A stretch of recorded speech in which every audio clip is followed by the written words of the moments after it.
Oh, the sound's not coming through. We'll get that. Has the sound not come through? Oh, goodness. All right, the sound should be there now. All right. Yep. As I was just saying, that's because out here in the desert, electricity comes from solar, internet comes from the Skylink satellites, and things get a little bit wonky. So that's what we're working with here. We have had a couple of connection issues that we have since ironed out, I hope. And we're going to try and make the best of it. We don't know if everything will be working perfectly, but we're going to, we're doing what we can here, given the situation. So sorry for that late start. All right, you can hear Jeffrey loud and clear, I assume? Yeah, let us know if there's any audio problems, if I'm too loud or too quiet. We'll make sure to adjust it on the fly here. All right, great. Sound's working, everything's working. We have games ready. Let's get that all loaded up. All right. And let's, fingers crossed that there's no crashes. I believed, graphics card. I believe you can do it. Me too. Well, the heat in the desert, though, it does do a number on electronics. So we'll see. We'll see how things go. But I think we got it figured out. Yep. Just before we start here, so I think Kenny's telling us that the name commands aren't working, Entsorger? The name commands? What do you mean with the name commands? To update the scoreboard. Yes, they are. They should be. They were. Okay, let's do a quick test here. Do it again. Does he need editor access maybe, or he probably already has that, right? Oh, that's a good question. let me double check that. Well, while that's going on, let's just talk a little bit about this tournament. So, here we are again, Legion putting on another Rivals tournament. And so we're going to be playing on Middle Oasis the whole time. That's where we are currently. You can see the desert behind us. We decided to go there live and actually see the action in person. So it's going to be pretty exciting, but damn is it hot. But you know what? It's going to be exciting. I love summer. And I'm sure a lot of you do too. So I'm really stoked for that. And it's going to be a really fun tournament. So we'll see who can crack the code of Middle Oasis the best. It is one of those maps that people love to hate, I should say, and that's just simply because it's so different from everything else in the game, right? And as a result, the way you win on it is different than every other map in the game. So some people understand how to play it well, and they feel comfortable on it. Other people, they look at Middle Oasis and they go, "I never have a good time here. This ain't a desert oasis for me. This is more like desert hell." So on that note, it'll be interesting. We'll see who the players are that have come through and know how to play on Middle Oasis. It's a pretty cool map, I have to say. I quite like it myself, especially from a competitive point of view. But what are your thoughts on Middle Oasis, Entsorger? I absolutely love it. Besides all the free solar energy that just gets you hyped, you have immediate action. It immediately comes down to the gameplay. You don't have those silly harvesters roaming around. It just brings you down the core essence of Rivals, the true essence, the distillate of Rivals, if you will. I absolutely love it. It's almost like an Oasis on itself, right? Yup. It's like my favorite map, pretty much. Oh my goodness, we have some buffering problems here. I do not know why, but at least we have the names sorted out, so we're halfway there. We're getting there. Okay, so yeah, I guess our Starlink connection is having some issues. It looks like. It's tough. I mean, hey, we're out here. We're trying to make it happen on location for you folks to give you the best possible tournament experience possible. But yeah, it looks like it is buffering quite a bit. Perhaps we can, do like lift our legs up in the air or something, try to get a better cell phone reception or something like that. I'll try my best. I'll see if there's something I can do. The solar winds here seem to be increasing. We're at 61%. Oh gosh, 61%. Yeah, 61 means that's going to be half. That's going to be 50% buffering then, right? It does sound that way. Yes. Yeah. All right. Well, we can only hope it gets better. Shall we give it a shot? Let's go for it. Yep. All right. Let's go for it.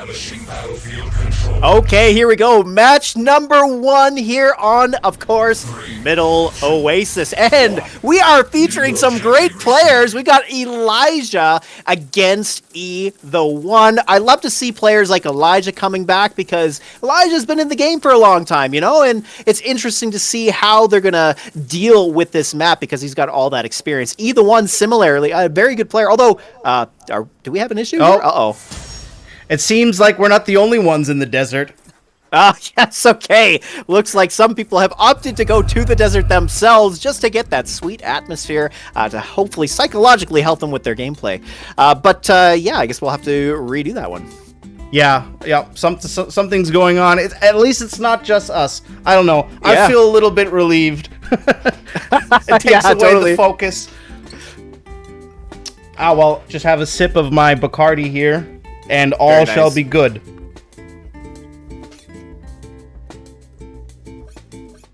Okay, well, I guess we'll have to wait and hear from the players to see what's going on.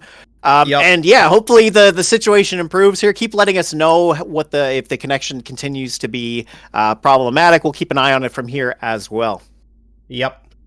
I'm doing what I can in the background. I'm trying to fix it as far as I can. I don't know what it is. Attention. We are being followed. Not a good week to be in the desert. Yeah, that's for sure. Oh, man. All right. Well, I'm sure we'll be able to get this figured out. Let's see here. Yeah. We got a new game up already, so that's great. We'll give this another go. Well, I gotta say, I don't know about you, Entsorger, but I have to say my favorite season of the year has to be summer. Summer is just such a lovely time. The nice hot weather. I mean, it gets a little hot at times, for me at least, but regardless, you know, busting out the shorts, the shades, it's just a good time. I'm sorry to inform you, Jeffrey, but you are objectively incorrect. The best season, yes, fact. The best season is spring because in spring the temperature is perfect, whereas in summer it gets too hot. All of the birds and the bees are coming out, the blossoming. You know, there's a million more reasons to okay, love. yeah, fair enough. Fair enough. I can see that. Yeah, I still think summer's the best, but you know what? You make a good point there. You're right. The temperatures we can are agree to milder in the disagree. spring. That's right. Right. Yeah. Okay. Well, let's give this another go then, shall we? Yep. Let's go. Players are ready. Okay. Here we go. We got the first game here between E1 and Elijah. Like I was saying before, you love to see players like this get together because, of course, we know both of them are really talented, have lots of experience. So, oh no. Although, having said that, is Elijah still having issues? Elijah's still having issues. Wow. That is a shame. We'll have to get him a pina colada or something to freshen this up. Make it a double. That's right. Oh, we see some action. Hold on. All right, here we go. Okay, perhaps he was actually just saving up for the Banshee. Okay. Well then, and an interesting deck that Elijah's playing here for this map. He's got War Factory and Air. Like, he doesn't have any infantry units. So I'm not sure what the game plan is here. I guess he wants something flying to be able to get into the pads easily. Yeah, no infantry, only wheels. He needs Venoms, and then even if he brings out the Venoms, he doesn't really have anything to deal with the pit bulls, right? Like, it's either laser drone spam, which kind of sucks, or you bring out the Giga. This is not a very good Middle Oasis map, I don't think. Unless you go Giga first and kind of protect it, right? It does seem like that's the idea, right? Because Giga, of course, is very good on a map like this. Same way, it's similar to MLRS, although MLRS, I think, is even better. That said, though, I mean, Giga, right? You get it set up, you put some wheels in front of it, especially when you're playing no Harv. The other player, if they're also similarly no Harv, can't really pressure you as much. So a little bit easier to defend that advantage, but you have to get there first. Yep, exactly. I don't see how. I mean, just missiles is all ET really needs here, Ron. Right? Just stack up a couple missiles. Yep. Oh, the pit bulls too. I mean, the pit bulls just way too good. And this is the problem, right? Opening air tower just falls flat to something like this. Very one-sided match to start us off here. But, well, hey, you know, interesting decision to try that deck out. Obviously didn't work, so we'll have to see what kind of adjustments we see in game number 2.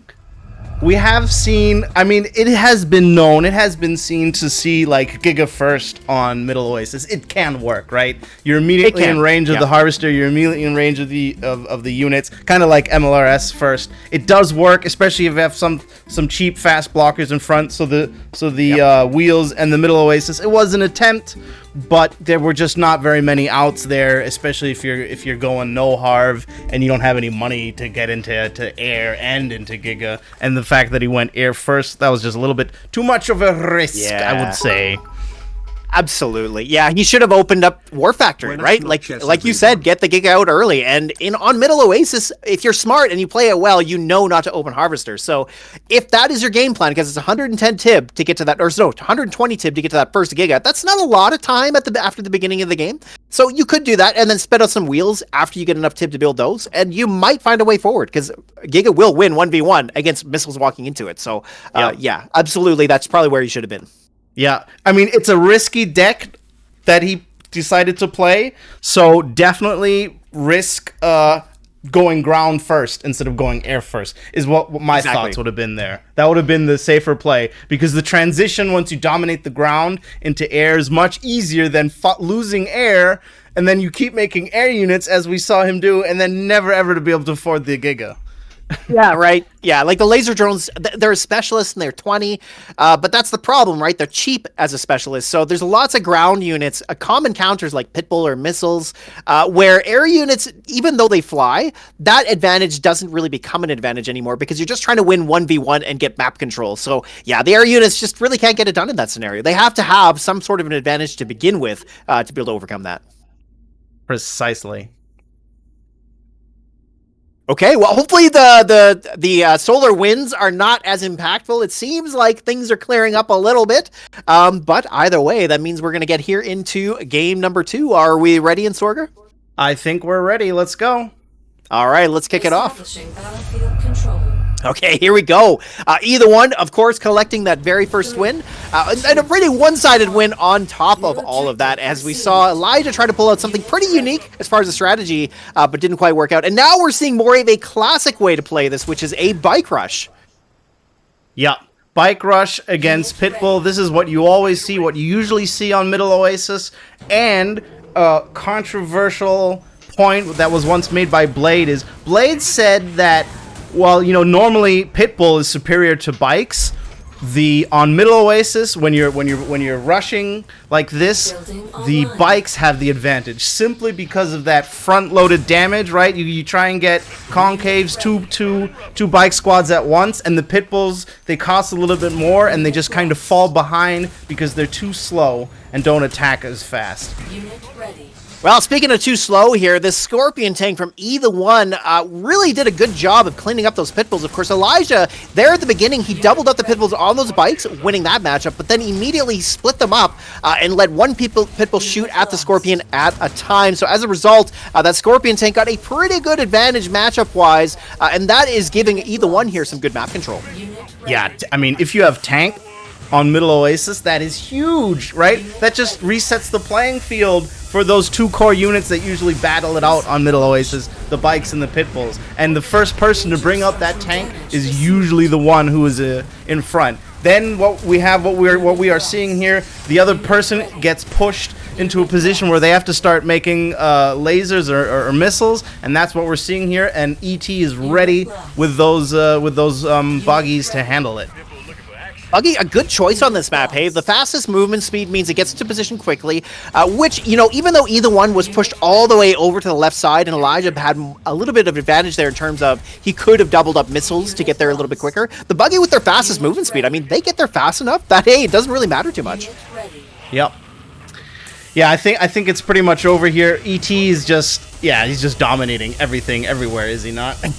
Oh, he is. It's going to turn yellow here. Of course, the missiles are going to clear up the Buggy on the bottom pad. He's got the second missiles coming up to take that top hex, so the Buggy can't push on. But with the bikes moving onto the top pad, the dogs are going to go right down right now, and the flames and the bikes are going to hold steady. The single lone wheel there should be able to hold on, but wait a minute. Oh, it just makes it there, but the Buggy clears up the missiles on the bottom left, so that turns the missile red and gives Either One the second victory.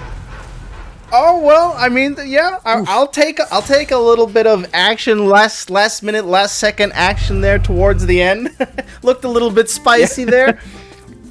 Would have been great to see another missile, and then maybe see him claw his way back with the comeback mechanic that is missiles.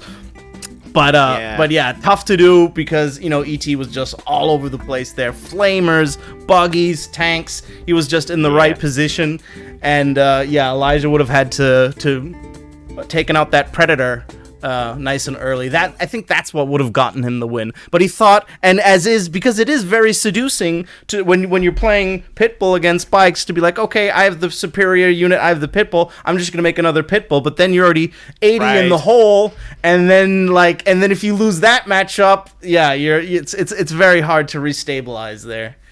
It is. Well, that's the punishing thing about Middle Oasis, right? So often because the Tiberium fields are in the center, that means that building a Harvester is risky. Like, it's one of the few maps where you have to be really careful about when you do it.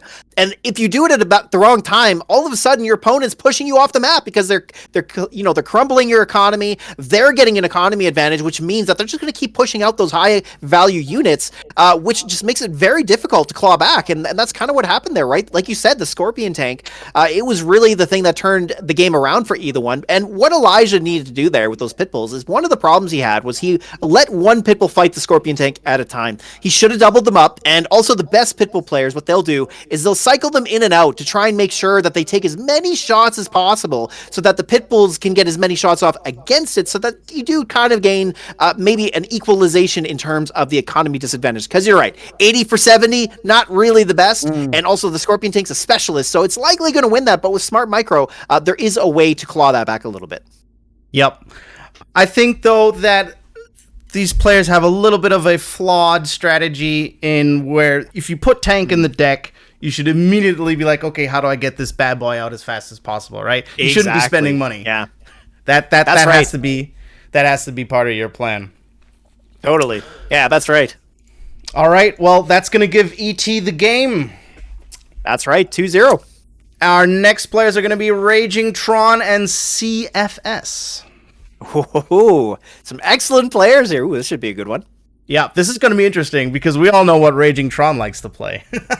Yes, we do. Yes. All right, I think the players are ready, Jeffrey. How are you looking? Yeah, let's get this on.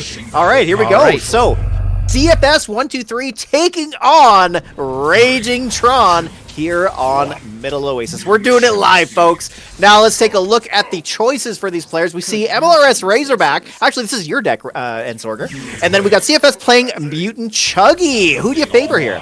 Oh, wow. I'm flattered. It is my deck. He doesn't usually play my deck. He plays his own variant. He does, you're right, with Slingshot. Yeah, exactly. And MSV. Yes, that's right. Yep. But that's super risky. And on this map, when it's all about business right away, I don't know if this is a good idea. MLRS needs to go down to the middle where it can shoot across both pads, because now he's gonna get top, but he's gonna lose the bottom two.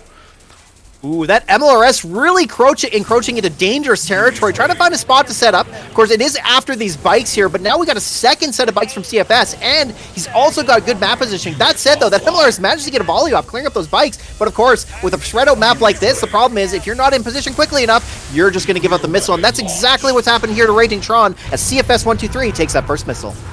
Yeah, you need to immediately know, okay, where am I going with this guy? What is my positioning on Middle Oasis? And the MLRS needs to cover both pads. It needs to go bot immediately. And he couldn't quite decide what he wanted to do with it at first, and that little bit of hesitation was extremely costly. The next thing that he has to do, I mean, I'm speaking from experience here because I play this deck all the time. The next thing that you have to do is get Riflemen out. He has them out now, but they've been super late. So CFS really had tons of opportunities to punish him for that, but he hasn't been doing that, so I think Raging Tron might get this missile now. Ooh, boy, it's looking pretty good. He's got those Riflemen on the bottom left. He's got his full set of missiles there on the right. And that MLRS, he's managed to protect it for this long. That said, though, that laser's going to get onto that pad and clear in one shot. There it goes. But the boosted Riflemen, will they clear up the militants on the bottom left? No, they do not. Ooh. Oh, and that costs him the game. And CFS takes the first one. Ooh. Yep. Boy, that was interesting. That was real close. The boosted militants. I mean, that actually caused. I don't know what happened there, but I don't know if they had defenders or whatnot. But it seemed that they just walked into the defending militants, and that was enough for the boost to be irrelevant. Wow, and that was enough to give them the game. Incredible. Yeah. Just bad positioning, right? That's what it came down to. Yeah. Also, that final. I mean, not that it made much of a difference, but the two boosted militants were not fighting each other. If you Right. like the boosted one was taking it from the other boosted instead of dishing it back, and then because especially with the nod, wait, what is it called again? Fanaticism. They take extra damage. So if you're boosted if you have boost on boost action, you need to have them fighting each other, or you don't take advantage of that. Oh, what a risky play, too. I mean, you often don't boost 10 cost units like dogs or militants or riflemen just for the reason that it's not really worth it. Like, you're on some 20 cost units, like laser drones, for example, it actually does do some work, right? Or drone swarm is another example. But on a 10 cost unit, it's very rare. The only real reason I think to use it would be if it's really going to win you the matchup, or the movement speed will mean that you get onto the pad a little easier. Like, those are the only two scenarios. And that first one where they're going to win the matchup, that doesn't happen that often, right? Like, it's just not a frequently good idea to do. But you're right. I mean, you have to be they have to be fighting each other for that to be relevant. So, of course, that not happening. Well, there we go. Well, either way, so CFS takes that first game. And, of course, Raging Tron, I wonder what he's going to do differently for game number 2 to try and claw back that victory. Yeah, me too. I mean, he must have realized those mistakes. The deck is strong. Maybe he'll even switch decks. Maybe we'll go back to the MSV, bringing in shocks there. I don't know. Maybe. I think he can figure it out. We'll see. The players are ready. I'm ready. Shall we? Let's do it. Yep, I'm ready. Battlefield control. Okay, here we go. Well, okay, so Raging Tron still pulling out Jackson here. Might be the same deck, but CFS here changing over to GDI. Let's have a look here. And, yeah, okay, well, Raging Tron, it looks like he's just going to try to make some adjustments to the way he played the deck to try and overcome this. But, of course, that's going to be a bit of an issue because he's playing against a different deck now with Solomon from CFS. Yep. The deck is strong. I'm glad that he believes. Let's see where he goes. CFS is kind of baiting him to the bottom, right? Which is like where he wants to go anyway. Maybe he's figured it out or not. But, yeah, he has all the armor in the bottom. That's where Raging Tron needs to go. He needs to move it down. Okay, now he's slowly getting the picture. He has to get in the middle. He has to cover both pads. That is the win condition. Oh, no, but he keeps retargeting. Taking lots of unnecessary damage, and now he just has to get on those pads. Ooh, that MLRS was so awkward, right? Like, he let that first missile go off before it finished reloading, so as a result, it added more to the reload timer, which meant the Pitbull got more shots off, just like you said. So very awkward there, and that MLRS is a bit of a liability at this point, especially with that healthy missile squad on the left. So now all CFS has to do here is just make a push, and it's possible he could take it, but that said, these dogs here look like they're going to block the missiles and the dogs from CFS getting onto the pad, and that's the case. So Raging Tron here, making a bit of a turnaround, taking missile number 1. Unit lost. Yeah, I think that just must have been a misclick. You know, he must have had the unit still selected when he tried to move another unit, and then that canceled the attack animation. He got it together. He knew what he had to do. He was there top. He had the units. He had the block. He had bottom. It's CFS who needs to recognize when you have an unguarded MLRS like that on the pad, everything on the top. Recognize when the missile is lost, send some lasers to the undefended MLRS down there. Now Raging Tron has a Razorback flying around. Now it's going to be super hard to crack. Oh, this Razorback is absolutely huge, taking down these high-value units here for CFS, the missiles and the shock. And here's CFS, he's playing a Harvester deck. Solomon's just too expensive, so is Orca. And now he spent all his money here on this last-ditch effort Talon. Will it be enough? It doesn't shoot that quickly, and he does have the top pad pretty held down there with missiles, shocks, and dogs. So he's going to last there for a while, but we got the Pitbull and the missiles now coming against the Talon. This Razorback making its way up to the top. The missiles and the Talon should be enough to clear it, but of course, with the Talon going down on the left, that's not going to be enough. And, well, Raging Tron makes a comeback here, taking game number 2, evening up the series 1-1. Oh, man, that is just absolutely brutal. The Razorback, when it comes out and there's nothing to contest it, it can just go around and clean up, before you can get anything in place. And as usually is the case on Middle Oasis, you already have tons of infantry, and it just catches you off guard like that. And it's just absolutely unforgiving. It was. Yeah, and you know, like CFS there, he changed decks, and Raging Tron didn't. That's interesting, right? Because Raging Tron lost game 1 with that deck, and then CFS, I'm not sure what he was thinking when he was going into game number 2, like why he decided to change up that deck. I don't know if maybe he was expecting Raging Tron to switch to Nod for some reason. I'm not sure. But either way, it didn't work out for him. CFS lost the game as a result of switching over to a deck that really needed a Harvester. And Raging Tron, well, he actually got a favorable matchup as a result of that. Yep, he did. He did. I knew he would come around. I had that feeling that he was going to stick to the deck and play it better, and that is exactly what he did.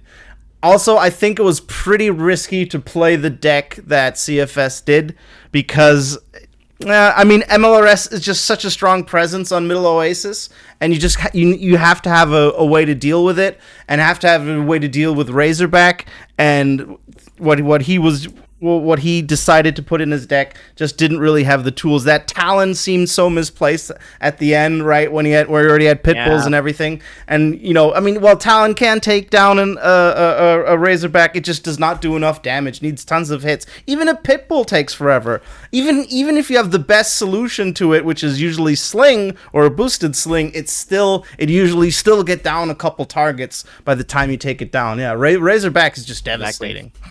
It is, yeah. And then once it popped out, you could see what was about, like the mayhem it was about to wreck. You know, you could see the position CFS was in, and then what the Razorback was going to do. It just completely slanted the game over to Raging Tron. So, yeah, tough game, but, you know, exciting, right? Because that's what this map does. This is why this tournament is happening, and this is why Middle Oasis was chosen, because this is how the games can play out. Like, Raging Tron, a very, very talented player here. Granted, it is 1-1, but, you know, it's not a one-sided battle. The way you play the map and the deck you bring make a huge difference. It's not necessarily going to come up to who's got the most raw skill in this tournament. It's also going to come down to the people who play this map right, which is what is really great about this. Before we move on to the game, so we are still continuing to have a lot of lag issues, it looks like. I think some folks have been mentioning that it's pretty much unwatchable, so I'm not sure if you wanted to take a moment to see if we can address that in Entsorger, or what you wanted to do about that. Well, I'm looking in the background, looking at everything that I can do, looking at what the computer is doing. Everything looks fine on my end. I'm not doing anything different, you know. I mean, I've some minor packet loss. I don't know why. Don't know what to do about that. I restarted everything before. Sometimes restarting the stream helps, but you know, we even did that, right? So I'm really out of ideas. So unless anyone has ideas on how to fix packet loss or drop frames in slabs, I'm unfortunately gonna have to say, you know, maybe it gets better throughout the stream. Otherwise, you'll have to check it out on YouTube. Yeah, well, we are recording it, so of course, if you are having difficulty watching it here, this will go up on YouTube, so you can watch the whole thing there. Hopefully, it'll be a little bit better quality then. But, okay, all right, either way, well, let's just keep going on with it then. And we're ready to move on to game number 3 between these two excellent players. Yep, all right. I'm ready. Players are ready, shall we? Let's do it. Okay. Establishing battlefield control. All right, game number 3, the series at 1-1 apiece. All right, who's got the ultimate answer to this map? Is it going to be CFS 123, or is it going to be Raging Tron? And all right, let's take a look at these decks. So CFS really going to do the same thing Raging Tron did, stick with that same deck from the prior game, adjust things a little bit. But Raging Tron here's made quite a big difference, and he's decided to play Scorpion with Chuggy, 2 Raider units together with Banshee. Interesting, and no militants. I don't know, man. I think you just have to play. Middle Oasis kind of demands effective, powerful Raider units, right? Like 2 range or Raider. You need one of those things going on. Either you're running tank or you're running, you know, Giga or MLRS or something.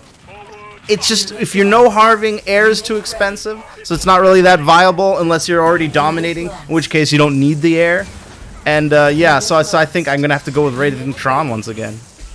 Well, and speaking of dominating, look at this. We see that Pipple trying to dance its way onto that pad, but the Chuggy and the bike stop it in its tracks. And with that nice blocking, Raging Tron comes out ahead with his 3rd missile in a row there against CFS. Very well done.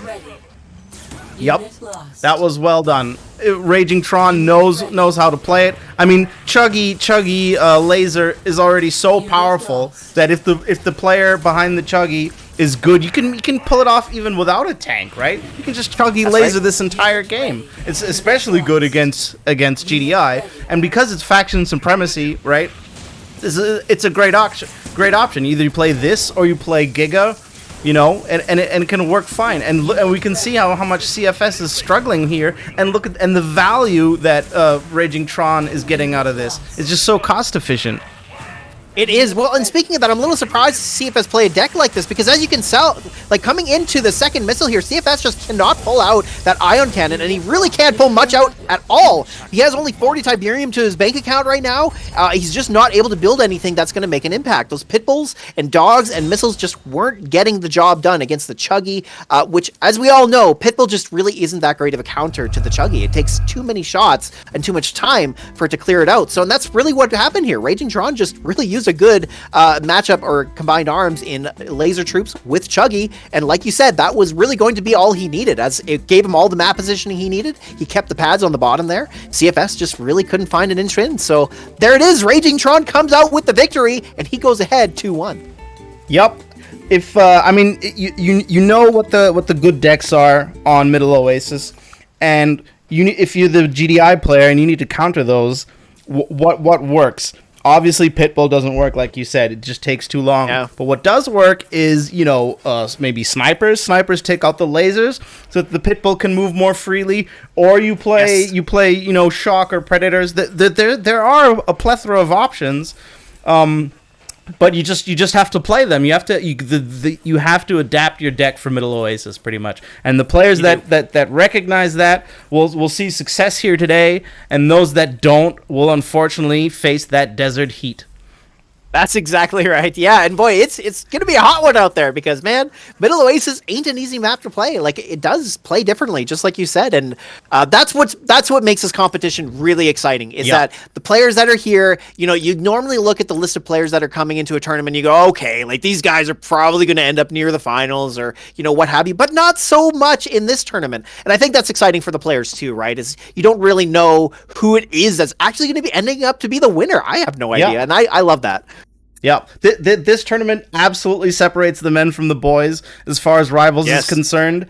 You not only need to play well, you need to adapt well. You need to have good deck building skills. You have to have good understanding of the game. This tournament is really sucking everything out of all the players that it possibly can.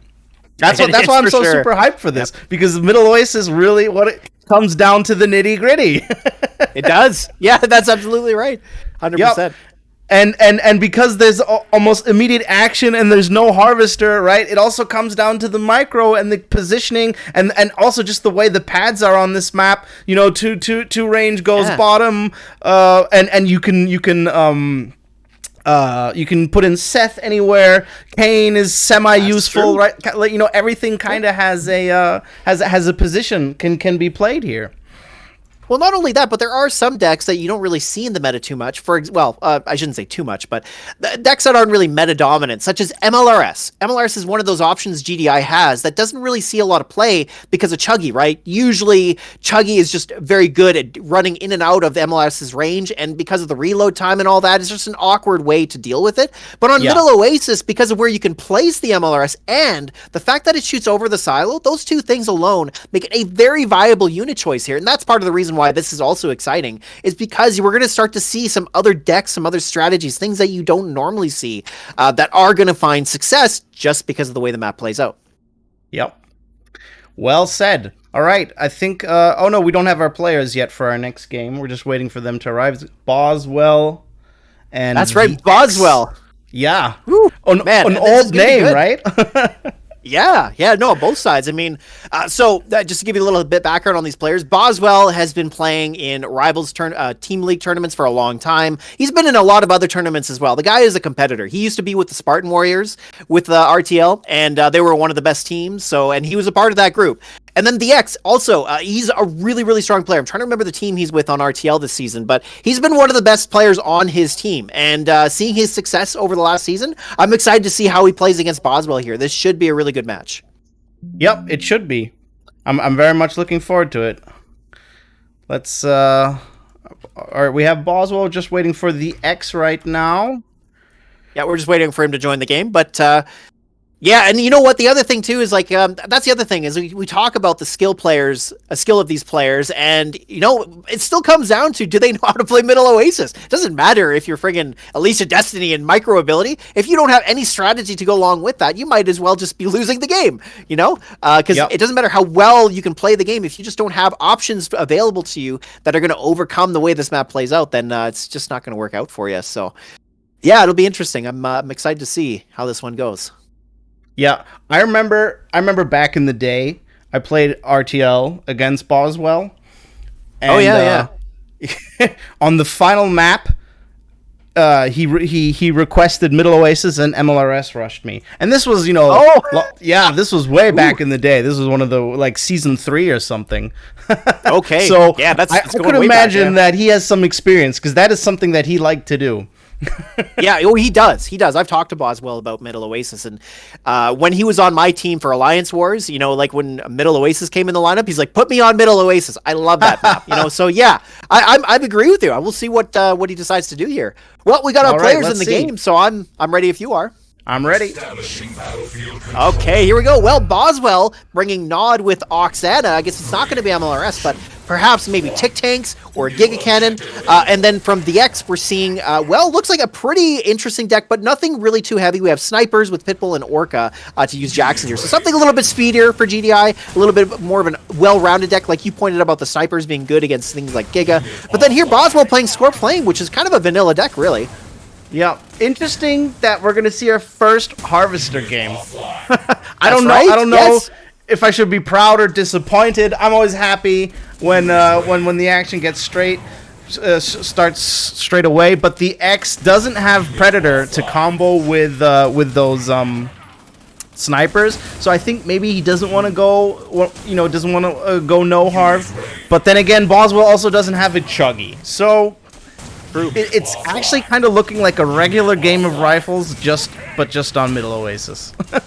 That's right. Yeah, and really the Scorpion tank should be pretty helpful. The Orca does nearly one-shot it, but still, the Scorpion tank will be able to clear up those Pitbulls really quickly, which is really something that Boswell is going to need to focus on, because the Pitbulls being a really nice, versatile unit will be an excellent tool for the X to try and gain back the pads, but and also as a good combination unit with those snipers. But look at what's happening here. The X kind of caught out of position, right? Those snipers on the bottom go down really quickly. The missiles on the top get chewed up by those flames, and now we got the X pushing a Pitbull against those flame troopers. So it looks like the X is maybe a little bit flustered at the moment.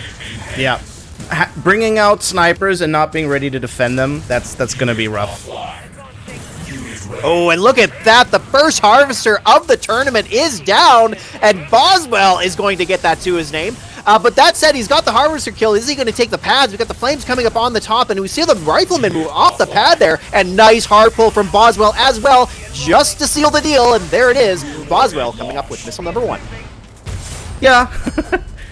I don't know why the hard pull didn't seem all that necessary. The X is very much off guard here. Those snipers needed Pitbull protection from the get-go. They weren't there, and now Boswell is just, moving in, so punishing, has everything in position, everything has to fall back. He can move in, he can take down the Harvesters. Everything is just falling apart for him here.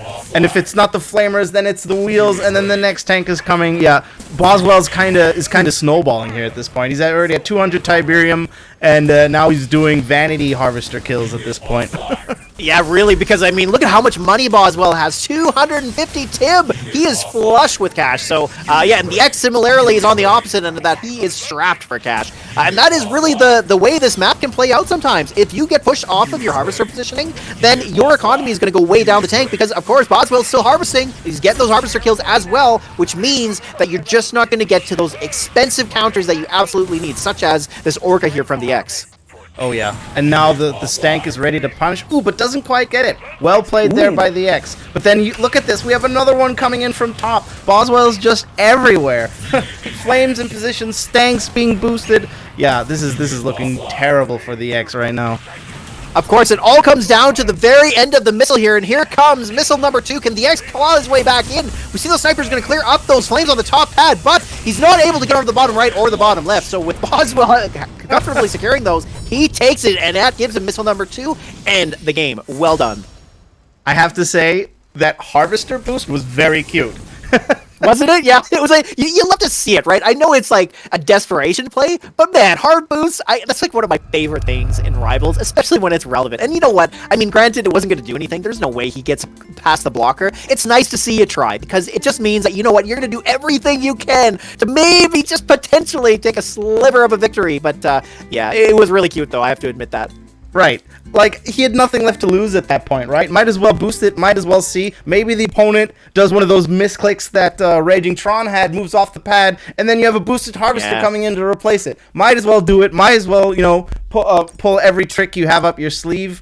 And if not, it's always entertaining to see, as you said. Yeah, exactly. Yeah, that's right. Oh man, it's good stuff. Well, it just looks so weird too, right? Because the Harvester is the slowest unit in the game. Well, it's one of the slowest, I should say. But because of that, when you see it boosted, it's hilarious to watch it move so quickly, because it really does. And sometimes it works, you know. Sometimes it does. Yep, sometimes it does. I'm gonna try a quick stream reconnect here, and then, you know, fingers crossed, maybe that'll fix it. I have noticed it fixed it before.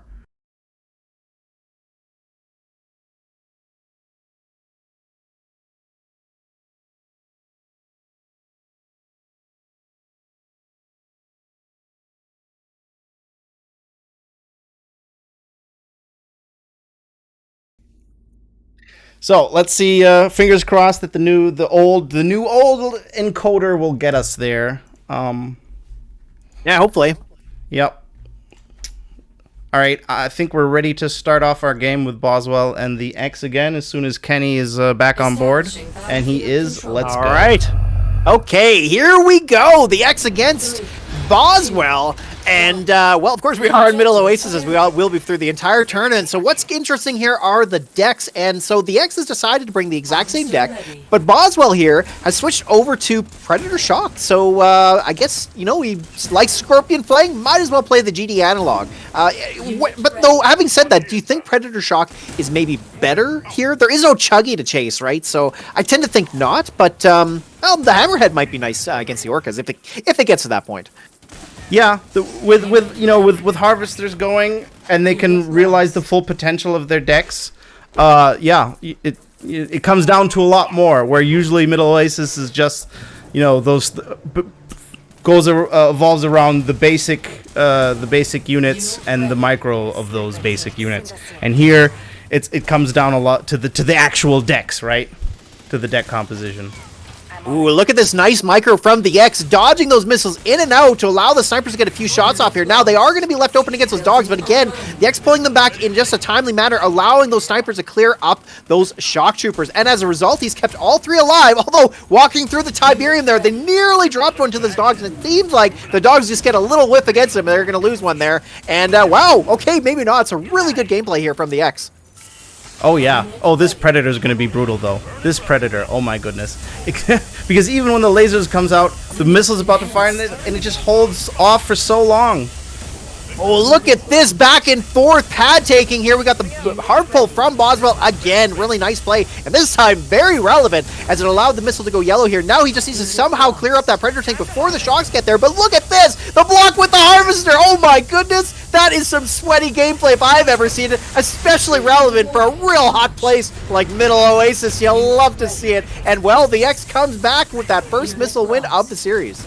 Amazing. The X is finally getting this break that he so truly needs here. Amazing play. Boswell was the one who was not on the harvesting for most of that missile. So not only is the X a missile up, but he's up in his economy as well. Great play by him. Oh, but look at that. So now Boswell getting that Harv kill. He's got a lot of money under his belt. His own Harvester is low. So the X does have a bit of an opportunity here. If he can get rid of that Predator tank and the Harvester, it's quite possible the X could build a way to push him out of position here. But that said, he really needs that Orca, right? Like the Predator tank has been really instrumental, just like you pointed out, especially against these Pitbulls. Yep. And the thing is, it's kind of like it's like mutants. It's just such a huge amount of HP, and HP holds pads, and HP stays alive for a long time and gets down its targets, and you know that's what makes Predator so great here. But the X is just seems to be so versatile here with the air and with the drones and everything. I don't know. I mean, it could go either way still at this point.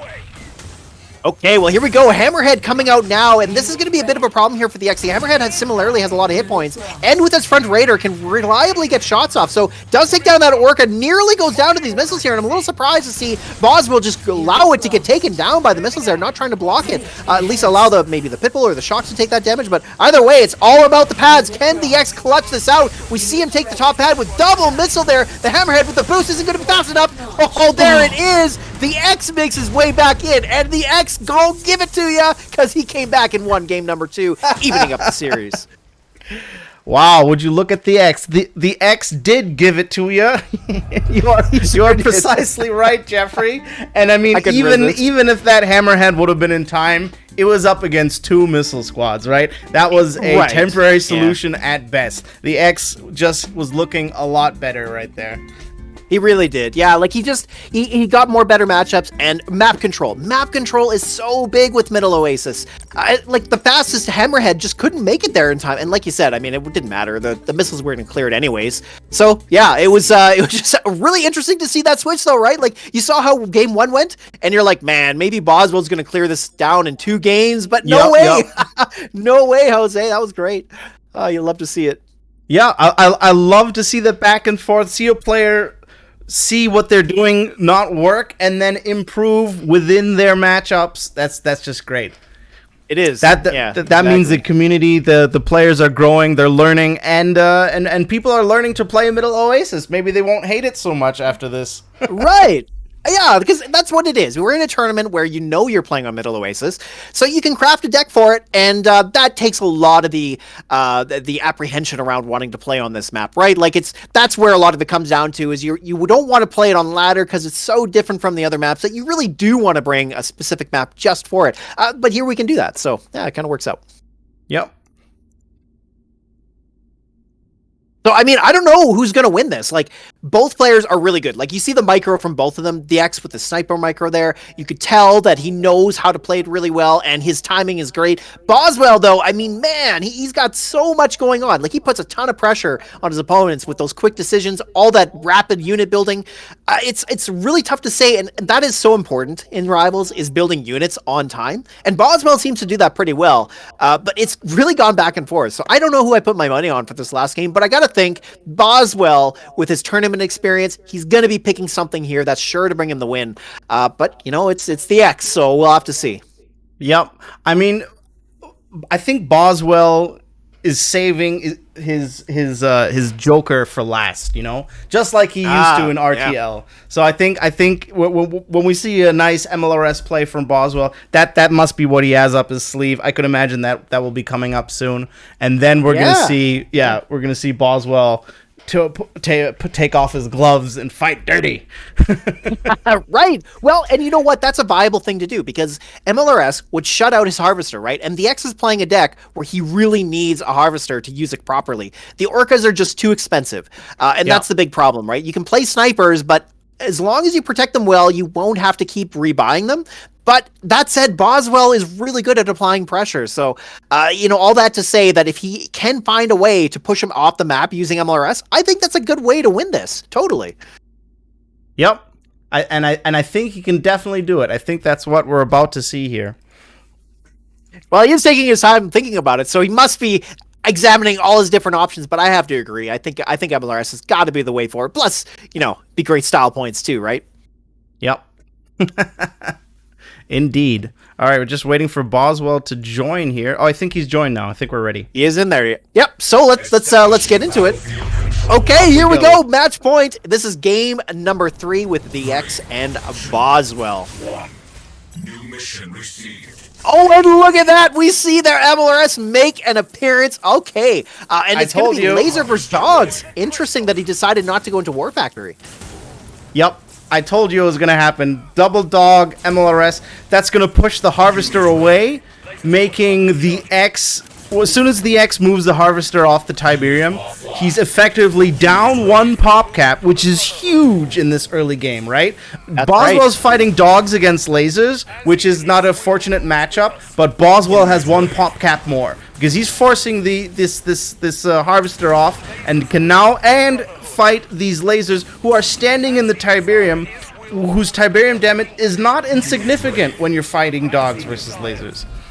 Ooh, is this MLRS gonna live? My God, look at this. He's really trying to stop it from getting shot at, but finally, due to the X's positioning with those lasers, it was just enough, and really tried there. But I mean, that's the problem, right?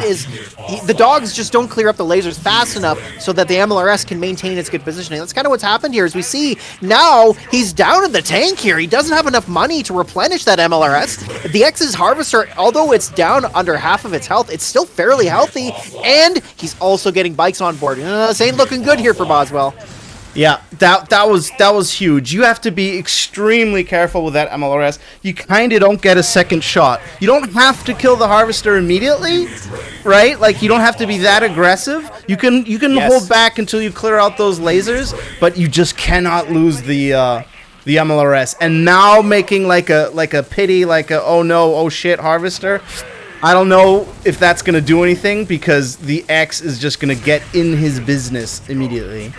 Well, that's what's happening here. The Scorpion tank, even though Boswell can respond to it fairly quickly, it's still going to be able to get a Harvester kill here. It only needs a couple more shots, one more in fact, and there goes. And this is a big problem for Boswell. He does need to get his Harvester going because you look at the economy difference here. The X has so much money, over 200 TIB, and Boswell is just strapped for it, right? So this is a big problem. And while there are 2 missiles to go yet, I mean, the X, he's just in such a comfortable position. Look at this, the double militants on the top, block the dogs there, and he's got lasers on the bottom left, so there it is, missile number 1 for the X. Although, I mean, the X is swimming in cash, but Boswell kind of has a deck that beats the X, right? All he has to really do is be able to fend off lasers. If he can fend off the lasers, this MLRS will pretty much deal with everything else. Ooh, here we go. Stink! Oh my goodness, the full volley gets off the boost, allowing the missiles to come down just a little bit quicker. The MLRS could not get out of position fast enough, and what a huge loss for Boswell. Oh my goodness. Fantastic play. Yeah, those are the little windows where a skilled player will take down even an impressive unit like MLRS. But Boswell can just make another one because, you know, the X's doesn't have a Harvester and MLRS is just the king here amongst these 2 decks on this map. He just has to protect it and get in position. And what the X really needs to do here from now is he's got to charge this missile as fast as possible. He will run out of money soon, so he needs to try and maintain his control of the pads, and that's exactly what we see here. That lone little missile trooper goes down. We got the boosted drone swarm, but they make it in time, and the stealth tank won't clear it in one shot, but we do have the lasers coming in from behind, which will clear up that one laser drone. So can Boswell swap them around in time? And no, the faster moving Stank gets in position quicker, blocking the missiles out, and that gives the X a top pad, as well as missile number 2 and the 3rd victory. All right, well done, the X. Fantastic. Wow, that was really great. Boswell was, finally getting the hang of it, and the X gave it to him. Once again. Boy, did he ever. I mean, he put an X on his back because, man, he targeted him so well. Really, it was the beginning of the game, right? Like, that's a problem with that strategy, and that's really the only issue with it, is that if it doesn't work, that's exactly what happens. You fall down in your economy, but you know what? Like, even then, we saw Boswell slowly claw his way back. It wasn't completely done at that point. Boswell still found a way to gain enough time to get his economy online with the Harvester. Granted, it did take him a couple of tries, but he did, and he really did make a good fight for it at the end. But, the X was just in a favorable position throughout pretty much the entire game, so it was really tough for Boswell to crack that. Yep. And made for a very exciting game as well. It sure did. Yeah, that was great. Yeah, and the X comes out 2-1. Oh, man, impressive. Lovely. All right, while we're waiting for our next matchup, for our next players, I'm going to take this opportunity to reboot the stream once more. There's another idea that I have. Oh, all right, good stuff. All right, we are live once again. Trying to connect to a new server, connecting to Düsseldorf instead of Frankfurt. Hopefully, that'll fix it. It seems to be a network connection issue, some routing, something to do with my internet. We'll see how it goes. The players are here. We've had a bit of a short break. I think we're ready. So as soon as Kenny buzzes us in, we're ready to go. Yeah, let's do it. Establishing battlefield control. All right, here we go. Our next matchup. Woo! All right, it's been a good one. It's been a hot one, I have to say, NT. It's been real good. But here we go. Bamble-ification, is that how you say it? I just call him Bamble. Versus CJ3212. And another interesting matchup here. Bamble, I know for a fact, has played Middle Oasis a lot, and he always likes to bring unique answers to try and win the game. But we see CJ kind of playing more of a standard answer here. In fact, very similar to what we saw from the X in the last series. Oh wow, look at that. Okay, for a second there, I thought he was about to pull his harvester back. You know, it's always a bit of a trade-off. Like, if you're the one with the harvester and the opponent doesn't have one and it's being oppressed, do you pull it away or do you harvest and do you accept the fact that, all right, you know, like 8 seconds of pulling your harvester off the pad, you've almost given your opponent a Harv kill. Do you give them a Harv kill and cash in those 8 seconds, or you know, what do you play? It's always a question of what your deck is and what the map looks like. And I guess CJ doesn't really know exactly what the right choice is here. Yeah, I mean, look at this. Bamble really just applying a ton of pressure. He got that Harvester kill. He's already begun to push CJ off the map a little bit here, and he's using just a ton of cheap units to do it with it, like rhinos, pit bulls, dogs, and militants. And that's kind of Bamble's game plan. He's going, you know what? I know we're likely not to play with the Harvester, so why don't I just bring a deck that's really cheap and gives me a lot of early game advantage? I'll push them off the map, and that's kind of what we're seeing here as Bamble goes up on that first missile. Yeah.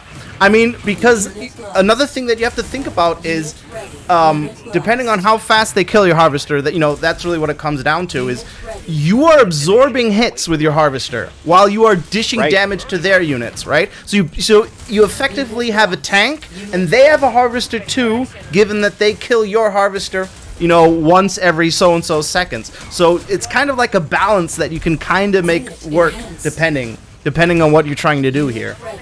Well, that's exactly right. You do want to try to use the HP of the Harvester as a way to take shots that you otherwise would. And that allows your other units to gain a little bit more of an advantage. And as long as you can keep that Harvester alive and not get snowballed out of your economy or map positioning, then you're going to find a way to win that. And here we go. Well, missile number 2 is about to come down to it. Bamble's going to try and close this out early. That Pitbull clearing up that Orca as well, and the Predator on the bottom right, well, that's going to be enough. And, well, Bamble shuts it down 2-0. Brilliant. Yep. He sure did. I thought it was gonna look a little bit better there for CJ. I thought, because you know, like if I recognize, okay, he's already at my harvester, often I will just accept that. I'll just accept that my Harv's gonna be going down, and I'm gonna be ahead in money, and my units are gonna have more health than his because he's been attacking my Harv, as I mentioned before, and that can work. But you have to play the exchanges right. You have to win the missiles. You have to have the units on the pads, and that just didn't quite work out for him the way he had hoped. Yeah, exactly. Yeah, right. Like that's 100%. And matchups are so important. Like that's the thing about playing no Harv, and maybe this is something that a lot of players just don't really know well, is the economy of no Harv and how the game plays out so much differently. Yes, you get an extra pop cap. You don't have that Harvester anymore, so you can build an extra unit. But also, you don't have a lot of money, so losing units is a huge deal. And that's part of what separates players on Middle Oasis, is if you don't really know how to play the no Harv economy very well. And I'm not suggesting you go out and play a whole bunch of no Harv MG or anything like that. Although, I mean, sure, if you want to. But the no Harv economy is different than a 1 or 2 Harv economy. So you have to know how that goes to really make sure that you're not going to fall behind enough so that you get shut out of the game, right? Exactly. It is a different tempo, right? The pacing is very different. A no Harv game is just a different bag, different nature, and it can be played. There's a lot of different ways to handle it. I personally would have went the same way. As I said, I like to leave my harvester there and just protect it, and then only really pull it back in the last second. You know, as long as you prevent the other player from ever making a Harv, you always know that his money is going to be limited. His money is limited to how effectively he can kill your harvester, and as long as you know, as your economy proves, so does your efficiency in defending it, right? Because you get your next unit, you get your air out, but it just didn't quite play out that way for him, unfortunately. That's right. Well, and the beauty is, and this is what's so great about tournaments, is now we're going to go into game number 2.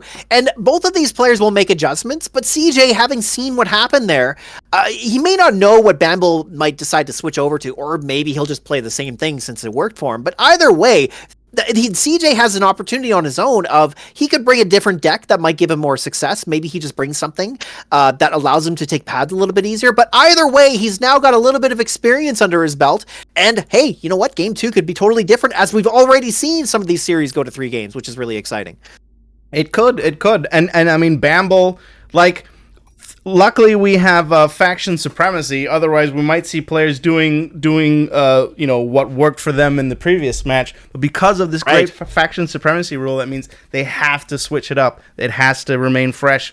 We're going to see something new this time. Exactly. That's right. Well, speaking of new, let's get into game number 2 of this series. All right, let's go, baby. Establishing battlefield control. All right, here we go. And just like you pointed out, of course, this is faction supremacy. So Bamble, winning with GDI, is now going to switch over to Nod. And let's take a look at what he decides to play. Well, all right, for the first time that we're seeing here on the broadcast, we're seeing Tick Tanks come out. Another interesting choice on this map, though Tick Tanks do have a place in the meta otherwise. So it's not like you're not usually going to see them here. But on Middle Oasis, Tick Tanks have an interesting way of really shutting things down. Oh yeah, the Tick Tank could be absolutely brutal. I mean, at the moment, CJ only really needs to make lasers. I think he's gonna lose this Harvester once again. I think he thinks he can pull it off this time. Bamble's re-upped his effort. Tick Tank, I think, fantastic choice if you're not playing Giga. And yeah, okay, here we go. First Harvester going down. And the buggy do it! Oh, the buggy does it! Holy crap! That was huge. Gosh. That was absolutely huge for him. That may have just got him back into the game, because if he did not kill that Harvester, CJ was in such good positioning that Bamble was not going to find a way back, because of course he had no money to respond back with, right? But look at that! He targets the buggy on the Harvester, just managing to clear it. Wow, my goodness, what a risky choice, but it paid off. Yep, and now all of these lasers are all getting punished very, very, very cheaply, very cost efficiently by Bamble. Just making Rifleman and a buggy takes care of all of this stuff on the map, and CJ's economy advantage is almost nullified by that. Can he make it onto that top pad? Here we see the Pitbull trying to make his way forward, but the bikes go down. Oh my goodness, one sliver of a hope deserves another, as Bamble finds another sliver into that first missile, where that bike went down just at the right moment for him to continue holding the pads. That was very close. That was very close. I thought we were gonna see a nice flip, but yeah, just wasn't in the cards. But Bamble's now very low on Tiberium, and CJ is getting very defensive. Now the Orca's coming out. He needs to get another kill, or he will not be able to sustain his attack here. But I think he might get it. Yeah, it looks like too many little one pop cap dudes running around not doing much. CJ has money to build units. I think he also needs to just accept that, maybe throw in a rifleman, right, or something like that. This air doesn't seem to be working for him that well.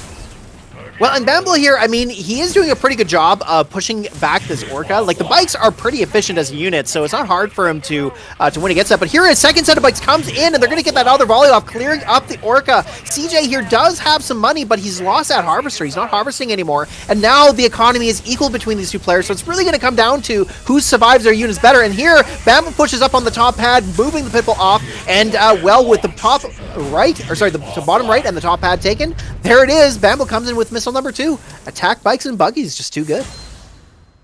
Yeah, unfortunately, I think we're going to have to say that, it'll come down in this tournament a lot, especially on Middle Oasis, and especially with the decks that the players choose, that, the Nod card, playing Nod, just gives you a little bit of an advantage because a lot of the units are just a little bit better. The buggy was great. The tick was good. Yeah.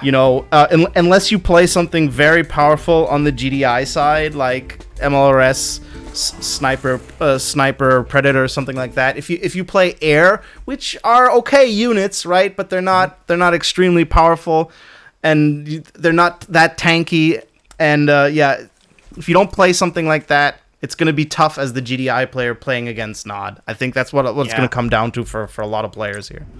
Yeah, absolutely, right. Like Bamble really abused Nod's faster movement speed to good effect, right? Buggy and attack bikes both are fastest, and you saw how that worked out for him. Like the extra speed, getting into position sooner is just so impactful, and especially that they're cheap. The fact that you can actually use them in a no harvester deck is such a big deal, right? And Bamble really did use that to good effect. He was on no Harv versus one Harv economy for quite a good portion of that game, but just using better matchups, making sure that the bikes were getting good value, and importantly, that harvester kill at the beginning, right? That was the big one. All that stuff really allowed Bamble to continue to dominate in that game. So it was just really just played the map really well, and like you said, picked a good deck for it. Yep, exactly. Our next player's ready. Let's get this game joined. I haven't joined the room yet. Oh boy, we are going to have a great one here for you folks. This is going to be Akinator versus the X. Oh man, Akinator coming in. And you know, the reason why it's so hyped to have Akinator here is because, well, he was the new champion in our last Legion World Championships tournament. He took down Serpus. He took down Quasar, something that hasn't happened in the Rivals competitive scene in quite some time. So always exciting to have Akinator come into the tournament scene. But the question is, how does he know how to play Middle Oasis? And we're going to find that out. Indeed. Middle Oasis will make even the top tier sweaty players sweat, or at least I hope. Yes. Oh, absolutely. Well, they're going to sweat anyways, because it is damn hot out here, isn't it? Gosh, man, I've just been wiping my brow this whole time. Oh yeah, oof. Indeed. That sun, you know, it's beating down. I mean, it's gorgeous out here. I'm telling you, it looks amazing, but it is freaking hot. But that just makes the games even more hot. So let's jump into it, shall we? Do we have our players? We do. All right, let's go, baby. I'm ready. Okay, all right. So, like you said, faction supremacy here. Akinator deciding to go for game number 1 with GDI, but the X deciding to go with Nod. And Akinator here playing a deck that he plays a lot of. I believe this is the same list that he brings a lot, which is just Sniper, Orca, and Pitbull, really in a nutshell. And then here for the X, he's decided to go with, well, actually a cheaper version of Aggro Nod, which is he swapped out the Flames for Militants. So we'll see if that works out. But look at this. Akinator, maybe he doesn't know how to play this map because he built out a Harv first at the beginning. Wow, that is a very risky play. I mean, it can work, right? He's holding off. He's killing units. He's up a Harv. The X is losing its bikes because the X needs to do something about these lasers. You can't just keep going after the Harv. You need to immediately deal with the infantry, and then now the advantage that Akinator needs is slowly, adding together.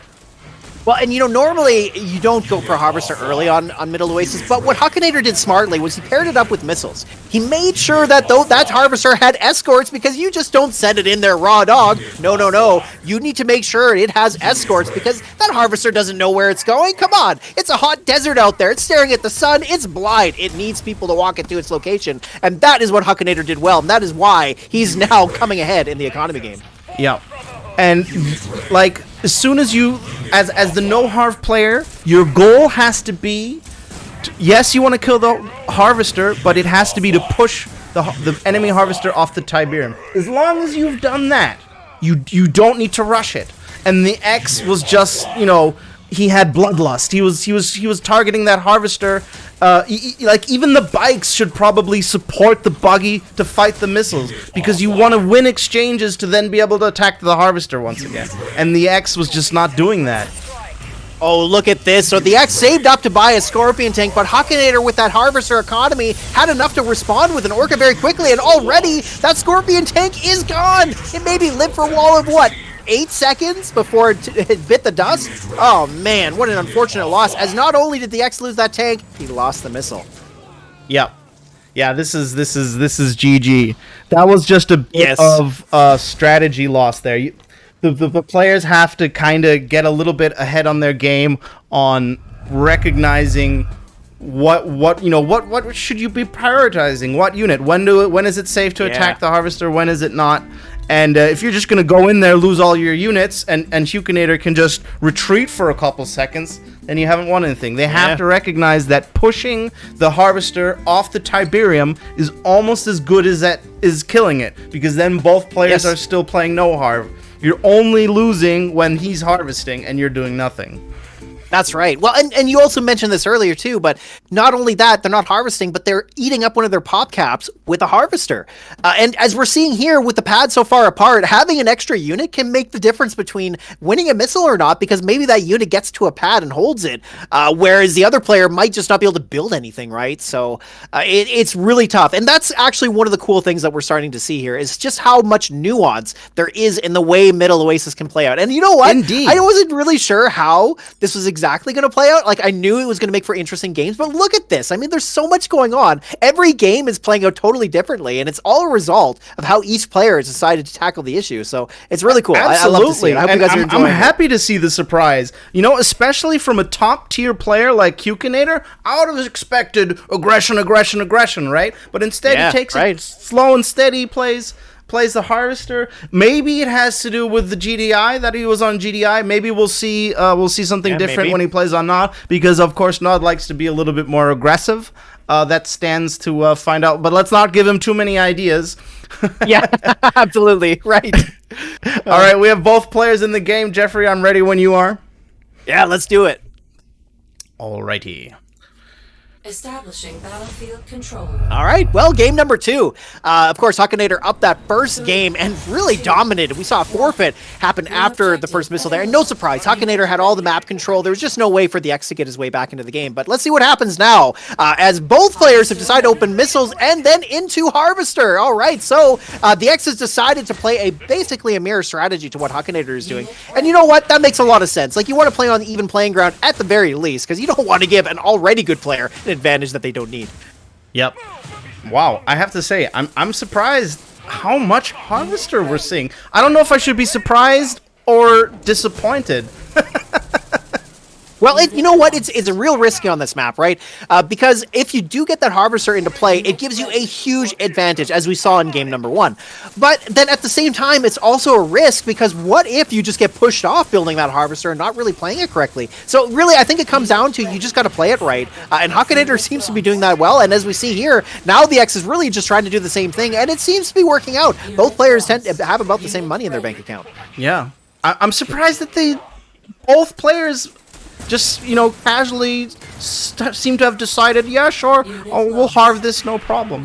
And I mean, a bit of a gentleman's game, yeah. Yeah, and if you look at these matchups, like, so unless Akinator is very oppressive and gets harv kills, I think the X has the better deck, right? It's like sniper, laser, and a dash of whatever air you want, doesn't really matter, right? Can kind of deal with Akinator's deck here. Yeah, I have to agree with you. I mean, Pitbull should be enough, unless the Scorpion tanks roll out, but then he's also, the X has Orca. So, yeah. I mean, economy is going to be a big deal here. We see Akinator pulling the Harvester onto the pad a little bit early, in fact, and now the X actually, he gave him enough space because he pulled back to allow the X to get his Harvester online, which is quite a big deal. Now Akinator will have, he'll be down to pop cap, but of course, he's got more pad control here, so this looks like it's going to be a comfortable first missile, but, you know, he might just fall down a little bit. But that said, I mean, look how much money Akinator has. He's flush, so yeah, he'll be fine. But like, I mean, the X actually had that, right? Snipers were doodling around. The snipers there were 2 rifleman squads top. The X needed to just deal with the rifle threat top a little bit earlier, right? Like a second earlier, and he could have had that. Ooh, nice move here from Akinator, pushing the wheels in against the fully reloaded Orca to absorb that volley. And we see Akinator trying to inch in and get rid of it, but the X pulls that Harvester out of position and manages to get it with that Orca volley. So really, neither player has an advantage economy-wise anymore. It's really going to come down to how efficiently they play their units.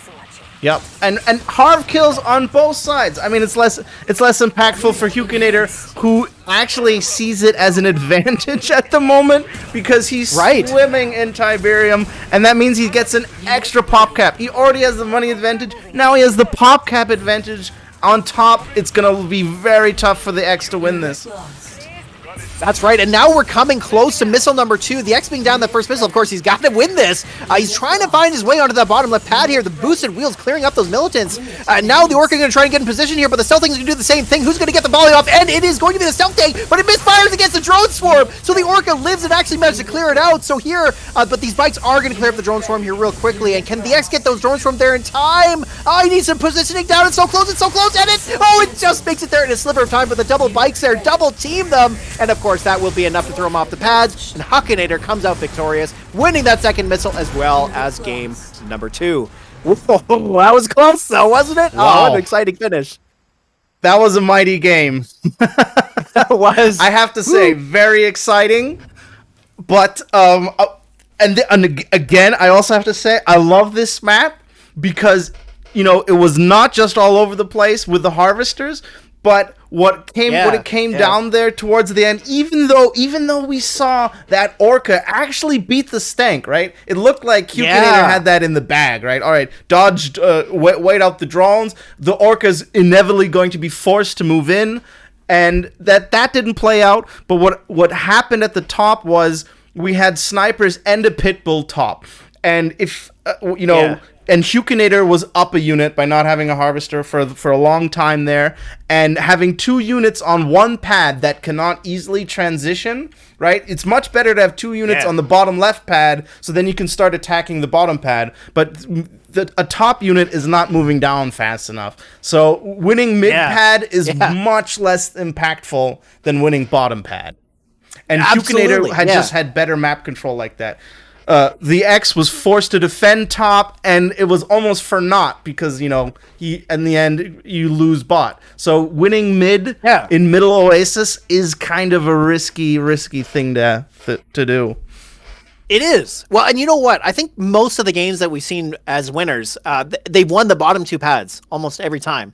Yeah. So that tells you something, right? Obviously, the top pad could be a cheeky way to take the missile because, of course, if your enemy's holding that and then you just spam a unit there and they're not really paying attention, sure, that might be the way you win that game. But more than anything, it seems like a lot of the games are played on the bottom part of the map. And like you said, just really gunning for that top part or really just focusing on the middle part isn't enough. You got to really take control of those bottom 2 pads. So that could be a key to the success here. Indeed. Yeah, we're really crystallizing, you know, the essence of this map and the gameplay on this map, the unique styles. It's really coming down to all these little elements that make up this awesome map. I really love it. And I do hope that for those of you watching and maybe have played on Middle Oasis and thought, oh, I hate this map, at least you might be able to appreciate some of the differences that the map brings, at least from a competitive point of view. Because like we talked about before, ladder's not great for maps like this because it is so much different.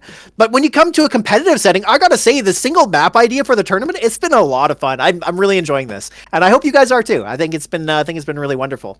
Yeah, I really hope we can cast a new light on Middle Oasis because Rivals is already a great spectator game, and this map just brings out the best out of the best. Gotta put my hat on here. I'm gonna get sunburned. Jesus. All right, there we go. Oh. Yeah, seriously. I hope you didn't forget sunscreen. I did not. Don't worry, I'm wearing plenty. I'm gonna have to re-up here pretty soon, though. But anyways, okay. Well, speaking of wonderful, we do have our players ready to go, and it is featuring 2 stalwarts here. We got Quasar facing off against Bambaloification. Oh, it's gonna be a hot one. All right, well, let's get into it. Let's get into it. Establishing battlefield control. Okay, here we go. All right, so Quasar coming in again here. So we haven't seen him for a while.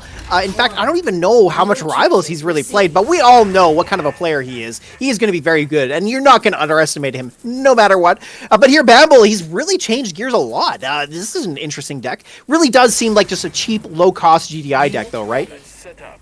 Oh, wow. To go Pitbull is risky like that against another GDI what's going to happen here? Oh, man. Quasar with his sweaty micro, right? Like, he knows how to play this MLRS well, but you're right. This Pitbull is very risky. Yeah. And look, Terran's ready to go bot. He's ready to do it. Now it's pretty much just defend it. Defend it, survive, make good exchanges, and let MLRS do the heavy lifting, right? That's what it comes down to. Well, and from Bamble, like, he's kind of going, what do I do next? But really, he does have jump jets. Now, jump jets aren't amazing against triple dog. But if he can find a way to pick them off one by one, maybe he finds a way to crack that out. And here we go. So the jump jet's coming out here, but he flies them over top of the double dog into the Tiberium. I'm not so sure this is the way, Bamble. He is really trying to push them up against that MLRS, but Quasar has already got shock troopers, and he has that excellent combined arms of shock troopers with MLRS. And look at that. As a result, he's able to survive it just a little bit longer and keep that map control. Yeah, that was very well defended, but we could see even with, with the shocks and pulling back all the way, we still got in several hits. That means those jump jets are a solution to this, and Bamble only has to do it one more time, and then he can move in with the dogs. Wow, look at this domination from Quasar, though. Hey, double MLRS, and, Bamble's having a tough time with it. He doesn't really seem to know what exactly he can do against this. I mean, Quasar, with so much time on his hand, has managed to spend 140 Tiberium without a Harvester on these two expensive units. And now, we're coming down to the missile. The Pitbull nearly gets onto the pad there. No block from the shock troopers there. We're going to see the dogs try to get there as well, but instead, Bamble has just decided to go for map control, but the boosted MLRS reloads in time, shutting that down, and Bamble has really fallen behind now. There was a small window for Bamble to get both Pitbulls on the MLRS there. Unfortunately, did not capitalize on that immediately, and then the boost came in, and they were not both on the MLRS at the right time, so it's kind of a wasted boost. Now he threw away another Pitbull. Not looking good for Bamble right there. Those, you only have a couple windows against the setup in position MLRS, and you really have to use them. I think jump jets are now his suicidal jump jet bombers are pretty much his best bet at the moment. Well, and that's going to be tough to do, as we see the shock troopers are paired up with each of the MLRSs. Of course, we do have the healthier shocks at the top. So these jump jets might get a few shots off there, but it's not going to take much, really, for the shock troopers to defend it. So, again, really just smart positioning here from Quasar. And here he pushes the MLRS up even further. One thing that he's done throughout this game is just continue to try and gain more and more map control. And look at this, Bamble really trying to find a way in, but the jump jets are just too weak. And as a result, the shocks clean them up too quickly. And, well, there it is. That's game. Yep. Oh, and I think I saw a bit of a misclick there on those jump jets. They kind of went past the shocks, then went back, then died. That was evidently a misclick, unfortunately. For sure. As is the case with most games, if you snowball, there's no coming back. There was a window. There's an early window. I think he needed to be just a little bit more aggressive. Maybe have a little bit more micro, maybe go around the rocks with the Pitbull as the jump jets were coming. Flank, treat it like an artillery. Have the jump jets go top, and then when the player's busy pulling back, you have the Pitbull coming around already on the other side. Just do whatever, because once you get down that MLRS, you have a free ticket to clean up, right? Then you throw in those dogs and you kill everything else. That's only the threat playing against MLRS is just getting that down, because that's what he relies on. It's the backbone of his deck. And yeah, you got to capitalize on that. You got to take advantage of the windows that are there, and that was not quite doable. But we saw it was close, right? The first one almost went down. Oh yeah. Yeah, I mean, you look at Bamble's earlier game against CJ3212, and you saw Bamble really dominate in terms of just positioning and micro. But here we're seeing the flip side. Like, Bamble's now in that position where he's the one that's really trying to claw his way back, as Quasar, just such a smart player. Like we saw in that first missile where the MLRS was in a position where the Pitbull couldn't take the pad and also not take shots from the MLRS. That shock was on the top two hexes. There was just no way for that Pitbull to not get hit by the MLRS without coming off the pad. So Bamble threw his Pitbull down there, but it was, like you said, it was not the window of opportunity that he needed, because it just didn't work, right? The Pitbull went down, which, on no Harvester, by the way, that 40 Tiberium is a lot. That's like losing like a Chuggy or a Predator tank or a Scorpion. It's very expensive, and that happened too many times. So, like you said, Bamble needed to find that window, but just ended up coming short. So, but that also came out because of Quasar's fantastic positioning. So, but that said, this is game number 2, and there's still all the play for here. So, we'll see if Bamble has the solution here in this next one.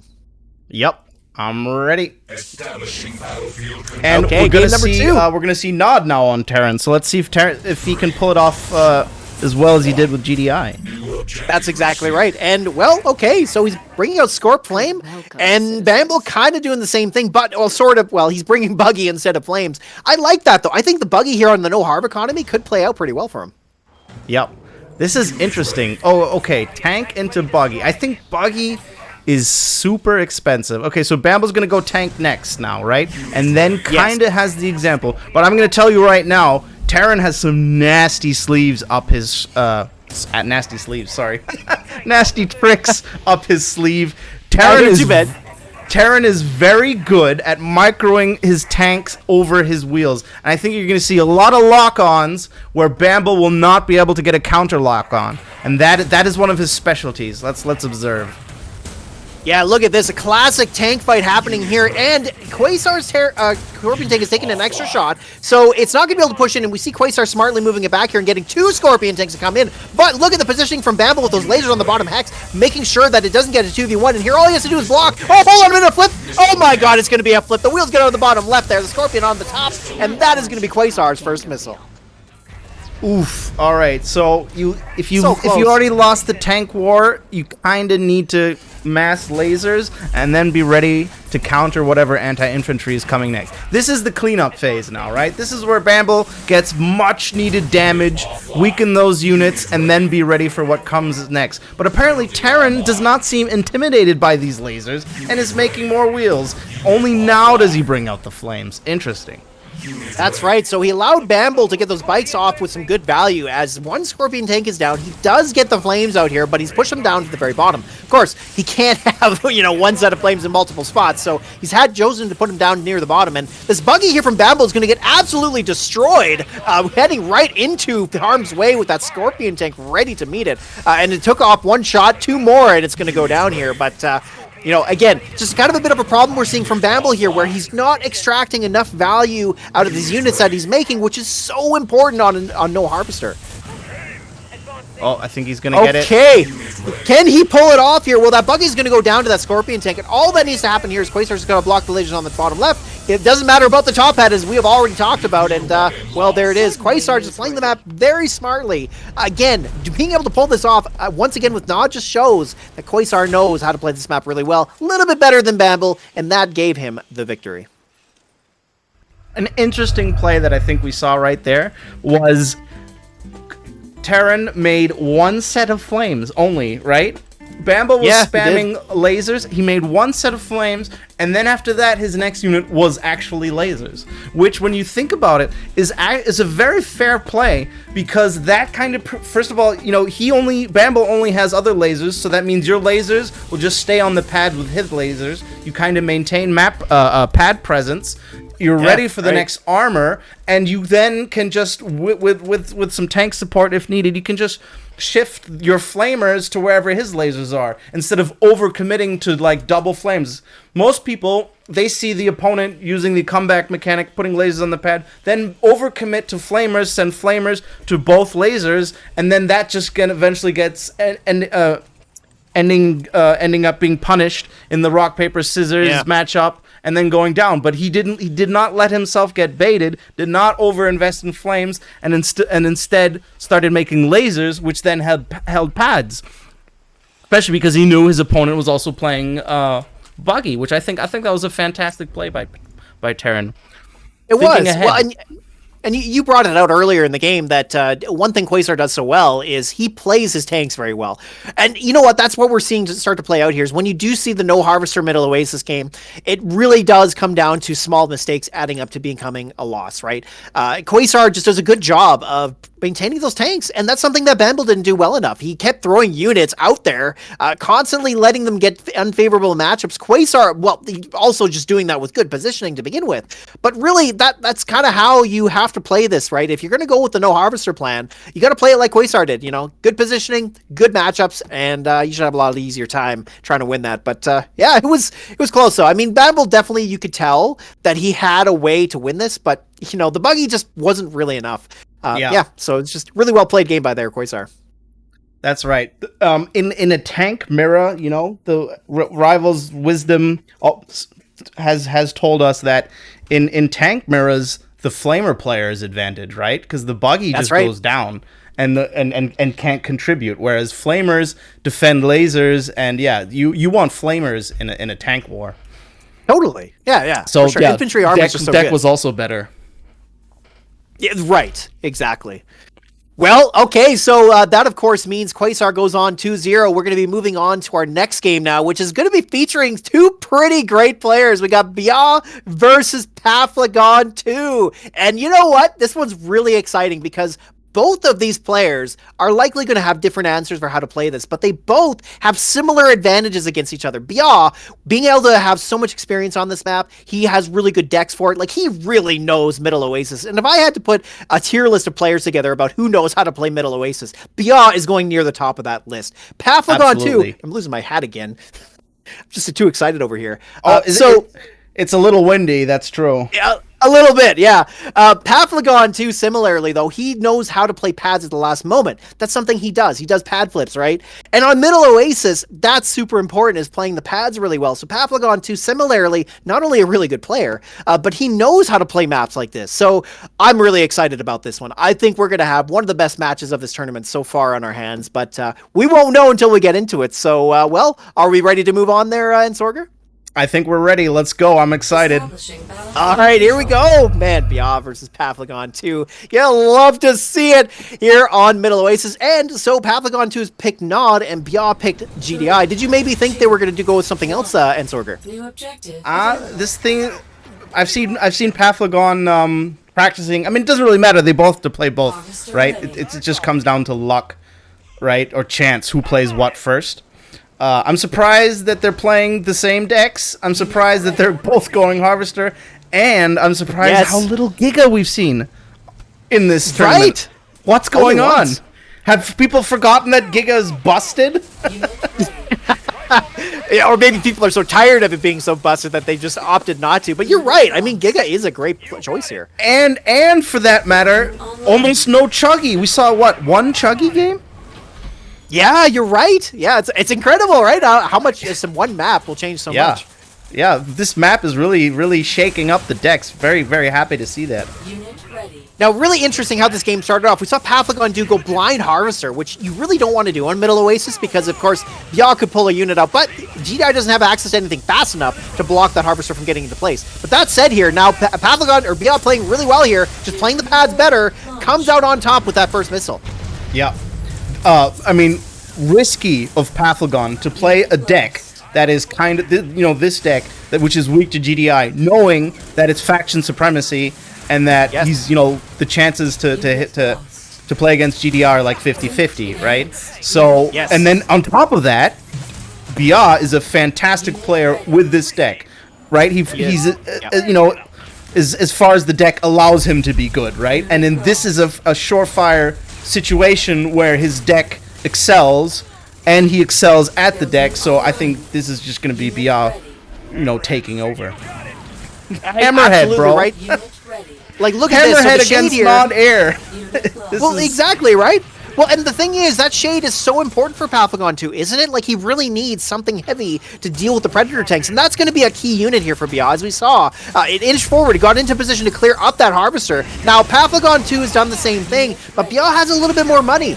And now we see Paflagon 2 spending a lot of that money here on that Seth Theropod. Is it going to be enough here? We do see that shade fully reloaded, but the Pitbull should trade with it. There it goes. And now Bia, he's going to try and get on that bottom pad, but look at this. That Seth Theropod was the answer, as Paflagon 2 comes back with missile number 2.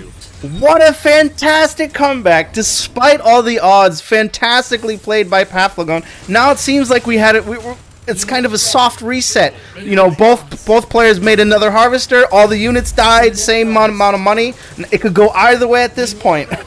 Once again. Absolutely. Yeah, right? Like, that's a cool thing. Like, it looked like Bia was just going to shut him down there. The Predator tank taking down the Harv. He had started to look like he was getting good positioning here. But Paflagon 2 found a way back in, and that expensive Seth Theropod was such a risk, but it paid off huge. Because, of course, for Bia, the only flying unit he has that he can spam to a pad is that super expensive Hammerhead. So the ground-based Seth Theropod, that was everything. Yep, the drill pod, which is such a surprise on-demand unit. Look at Bia needs to boost to be able to respond. The drill pod is the joker that Paflagon has in this deck. Totally, right? Like, it's amazing, and a good choice, too, because on a map like this, having something that you can just immediately put next to a pad, that can be real good.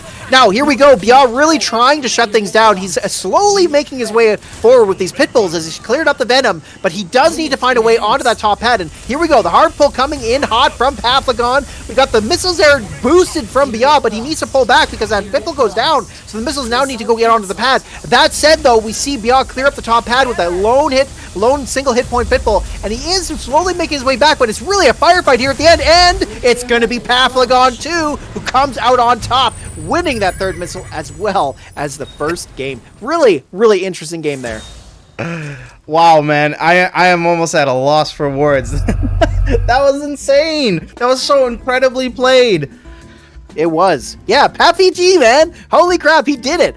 That's amazing. Yeah. You know, like, just through the sheer power of Nod and getting good match. But, like, both players were sweating it out hard. Like, it was definitely not one player, you know, really making a ton of mistakes. It was really just both players pushing each other really hard. But at the end of it, what happened was we didn't see any Predators come out from Bia. The slow nature of them makes it a bit tougher as an option. And those Shades with their faster movement speed, granted they weren't one-shotting things, it was enough, though, to push things back. And Bia just really had a hard time trying to take the pads near the end with only pit bulls and shocks. It just didn't work out. Yep. Indeed. I really thought that Bia was just gonna do it. I like just mass pit bulls, right? Pit bull hammerhead should pretty much clean up there. But yeah, Paflagon plays so aggressively, so quickly. Like you could see at that last moment when he built those last units and he pulled the harvester. There was about a third of the missile left. He had 170 tib in the bank. He knows exactly when to Harv pull. He knows exactly what to send units to which pad. He just has that very fast response time, and it's spot on. Yep, it is. Yeah. Oh, what a sweaty game. Well, speaking of sweaty, whew. Yeah. Oh, man. It's a scorcher out there, folks. So, in case you're wondering why we've got this attire on, we're out here at Middle Oasis right now. I mean, isn't it gorgeous? Yeah, Nice you out there, got to stay hydrated, my dude. Yeah, it's Bottoms but let me up. tell you, it's freaking hot out there. It is hot. Oh, man. All right, well, that was an exciting game number one. I say let's get into a game number two. Indeed. I'm refreshed, and the players are too. Let's go. All right, here we go. And again, so reminding everybody, this is Faction Supremacy, so we are going to see a switch from both of these players. And Bia kind of plays the same thing on both sides, and seeing this deck from him, no surprise at all. This is a pretty classic deck from him. But look at this. Now this could change things up because the fastest move from the attack bikes, oh, they didn't get the block. But either way, that is actually the reason you do not blind Harv on Middle Oasis, as those bikes might have bumped it out. Oof. All right. Now, that was dangerous. When you bike rush and you see the first response's laser, you kind of can't make a second bike squad, because then it just ends up being idle. You need to win the infantry war at that point to be able to pressure the harvester, and I think that was a bit of a mistake on Bia's part to go double Harv, and now Paflagon's just harvesting. Yeah, he's gonna win this first missile probably, mainly due to the extra pop cap, but then Paflagon is gonna come back with a fury because of the extra money. Speaking of Fury, we see the drone swarms coming out here, and we got double bikes there to stop them in their tracks, so that's going to happen. And just like you pointed out with that extra pop cap here, these double bikes here are a big menace for this first missile. So there it is, pretty comfortable first missile for Bia, but you're right, it is going to be an uphill climb from here. Yeah, although, you know, I mean, if Bia now finally gets his first kill, that was very important. Maybe he's going to even get this Orca, if he can get down this Orca as well, and he can maintain the harvester kills, then it'll work out. But he has to maintain those harvester kills, right? The longer you're not killing harvesters, the greater your disadvantage becomes. That was a brilliant move from Paflagon too there, as we saw him retarget that Orca against the bikes that were moving in, and that stopped them from getting a volley off, which meant that Orca stayed alive. That was a very, very smart high-level play there from Pappy G. But similarly, Bia here now pushing out the tanks, and is about to get it right on that harvester, and there's enough time on the clock here for that Scorpion tank to make a meaningful impact on it. But that said, he decides to pull it back here. He's going to try and take care of that bottom pad. But here, Strong Arm coming out, but it's kind of unfortunate because all that Bia had to do was move those militants back, and he was able to survive that. So not really going to get a lot of value there, and just further push down Papagon's economy. But that said, he does need to find a way to get rid of these Scorpion tanks. That Orca's going to clear one out. He does have the drone storms on the top, and it might be enough to get him back in the game. And there it is. Bia really not having a way of building enough units to spam to the pads. Papagon 2 finds his way back in once again, and there it is, missile number 2. Wow, very impressively clawed back there. We actually saw Banshee do something as well. We are seeing everything in this tournament. There is a first for everything, right? All right, and then again, it's still working out. Bia fueling his economy with harvester kills. Massive map control, units everywhere. He looks like he's going to get a third one, but now the pit bulls, if these pit bulls defend against the Harv kill, I think that'll seal the deal for Bia. I think that's over. He desperately needs another kill. That was 3 bike squads. That was a whole Harv worth of money that went down, and the pit bulls are all full health, and the missile's about to fire. Ooh, I don't know about this Banshee here from Bia. He spams it down to the bottom pad. These lasers and bikes clear up the pitbull, but he does need to be careful. The Sethro pod won't be able to get on that far right pad. Of course, the pitbull stopping it. And now these militants and the flames are going to get. Are they going to get there in time? Oh my gosh, no! Look at that! Papagon 2 wins by a sliver. That was so close. I mean, gosh, I don't know what was going on there, but it looked like Bia was not focused on that bottom left pad enough. He was really trying to get favorable matchups across the board. But then all of a sudden, that lone little militant, the MVP for Papagon 2, gets onto the pad, and that is enough for him to get enough time to win it. Wow. Amazing. Intense, and that means Papagon 2 wins. Fantastic game. Fantastic game. Wow. Incredible. But I think you have to recognize the fact that Bia threw 90 Tib at the Harvester just before that ended. Got nothing out of it. Pappy G lost 1 pit bull. You know, right? He makes the bikes, Pappy G makes the pit bulls, and by the end of that game, lost only 1 pit bull. I think he would have been better by just sending those bikes to the pads and defending them. Yeah. Yeah, at that point in time, that's what he needed. But by the end, he managed to save up for a drill pod as well, which then could have been used offensively on that one pad that he was not controlling. I think he might with bike, especially because it being so fast. He could have maybe just defended the pads instead of going after the harvester and maybe won that, because that just didn't do him any favors. Well, and so similarly on Papagon's side, he played Strong Arm in that deck, and I don't really know why. Like, it's I kind of get it as a last minute option, and certainly you can put it on the top and depending on which side you're on, the pad closest to you. But that's about it. And as we saw there, all that Bia had to do was walk away from it, right? So that was one thing that I thought Papagon 2 could have done a little bit better with the deck, was bring Jackson at least, or even Liang might. Well, Liang's not really great, but something other than Strong Arm. Strong Arm just really wasn't a good choice. So he made it a little bit tougher for himself on that, but still, I mean, he managed to get the win anyway. But either way, there was a way he could make that easier on himself. I mean, Strong Arm can be good, but it's super situational. Exactly. And the situations didn't arise. I mean, it could have been by chance, you know, that they were fighting on different hexes, and then Strong Arm would have been great and turned the tide of battle. But it was a gamble, and playing against Bia, you don't want to do that. I mean, I'm sorry, against no, it was Bia. Sorry, the names are changing. I'm getting confused. It's okay, because now Terran just popped up. It's the heat, man. It's the heat. Yeah. It's the heat. The heat is to blame for everything today. For the poor internet. Oh well. I think we have both players in the match. It's going to be now Serpus against Terran, best of 5. It's going to be the sweatiest and hottest of them all so far. It sure will be. Yep. Let's get into it. Let's get into it. Establishing battlefield control.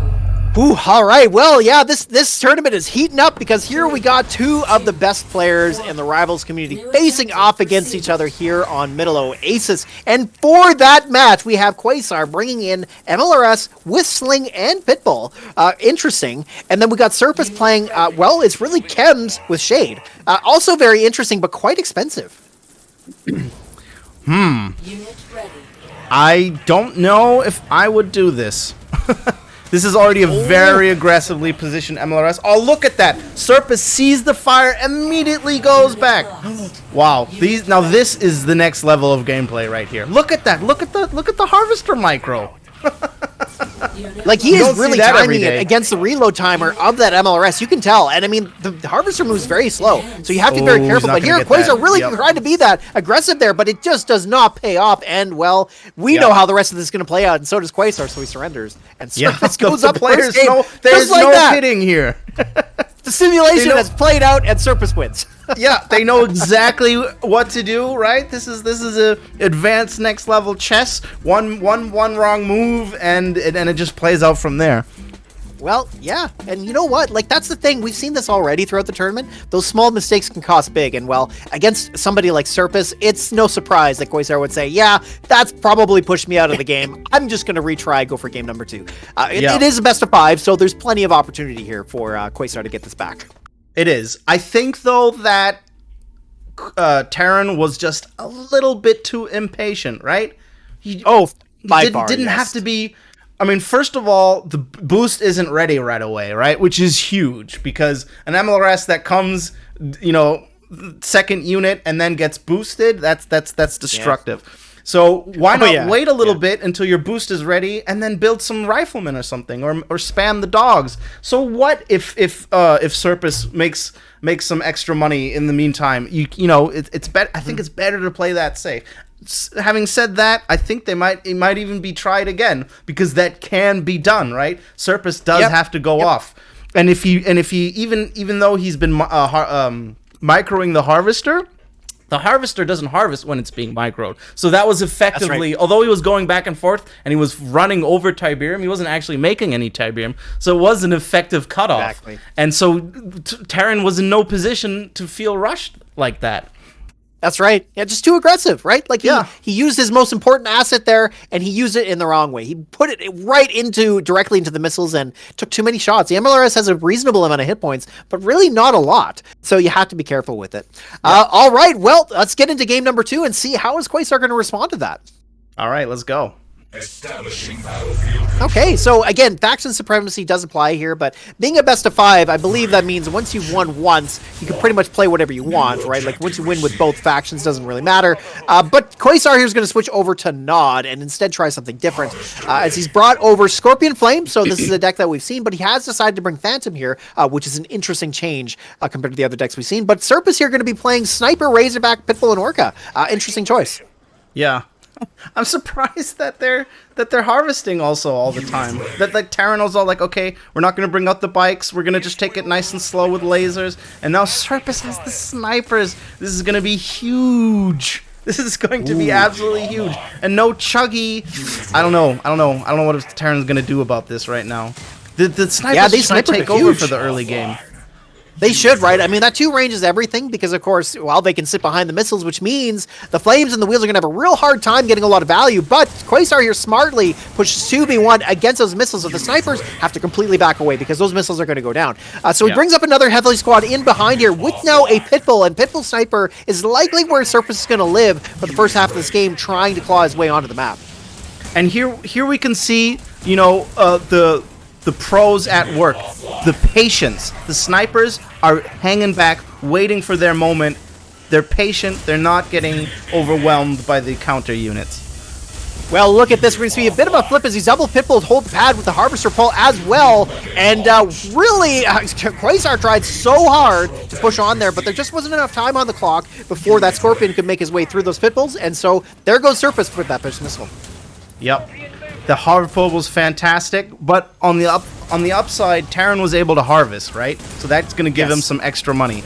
He does have 130 here against Surface's 30. He does have tanks. Surface has no missiles on the field, so that means tanks can clean up these pit bulls. He doesn't have to worry about anything. Okay, but now Surface is going air. That will certainly change everything.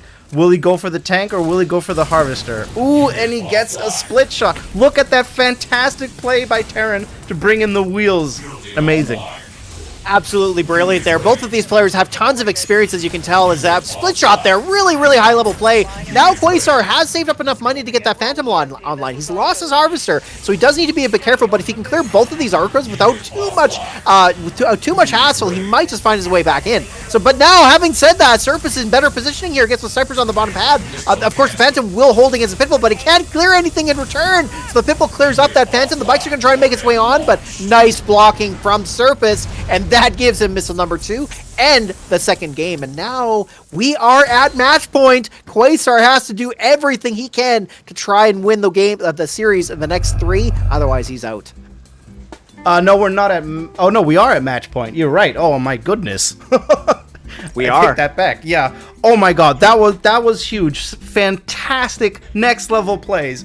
Did you notice how when Surface had 2 Orcas out and there was still, and then the Phantom came, one went down, but there was still a tank flying around, but the Phantom was reloading, being able to recognize and immediately act on that and see, okay, this is my window now, before the Phantom reloads, boosts, gets in there, gets that tank down, which then gives him the Pitbull's power to reign and take over, and but there's no coming back in time from that, and that gave him that missile there. But that was a key moment in that game, that boost on that Orca while the Phantom was reloading. If Quasar would have had a tank to fight those Pitbulls, he would have gotten on the pads by then.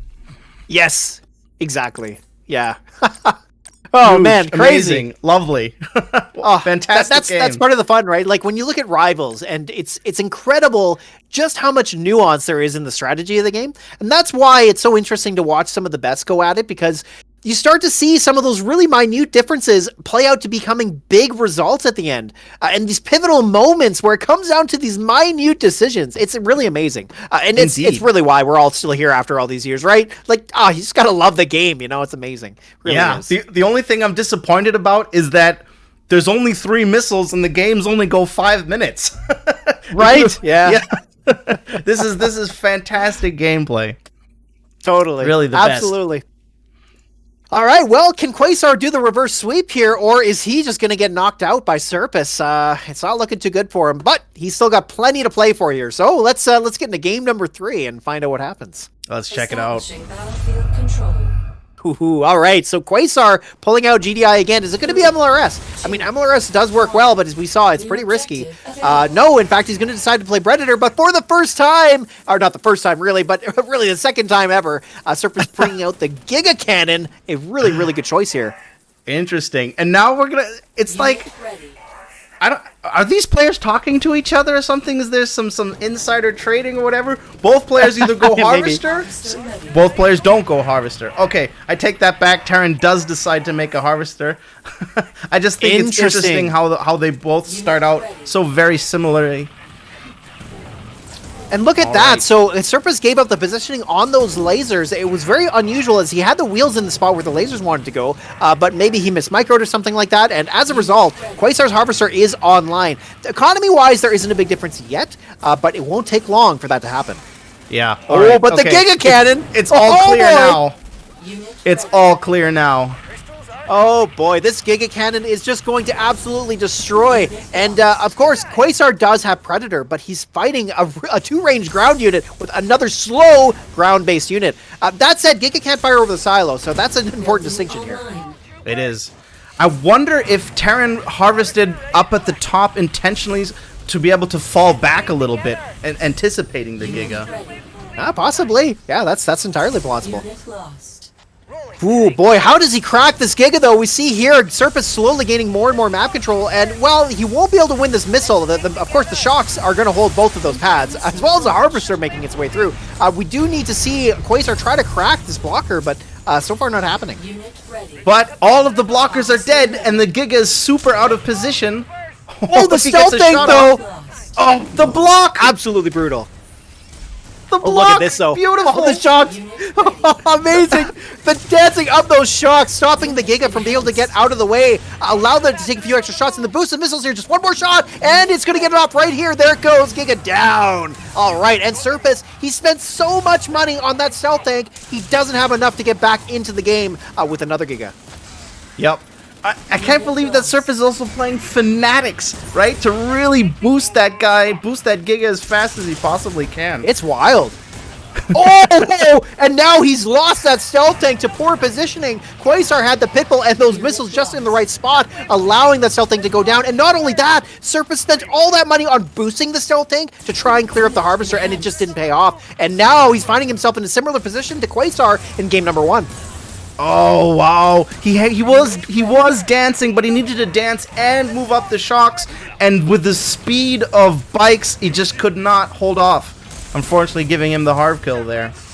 Wow, amazing, right? Like, look at this game. I mean, Quasar has a little bit of an advantage with economy, but Surface has just spent all of his money, right? Like, that's why you're seeing that. With another Giga Cannon coming out, which is interesting, because that means Quasar allowed enough time on the clock for a Giga Cannon and for Surface to build up enough money to buy one. So this could be a big deal here. We got the Giga getting some damage here on that Pitbull. Nice blocking from the bikes as well. This is exactly what you want to do. You just want to make sure that the Giga stays in place, gets its charge up, and that is how it's going to get its maximum amount of value. But here, Quasar making a push for the top pad with the shocks. He does clear up that lone Fanatic, and now he's going to get onto the pad as well, hopefully to start charging it here, because of course time is not on Quasar's side.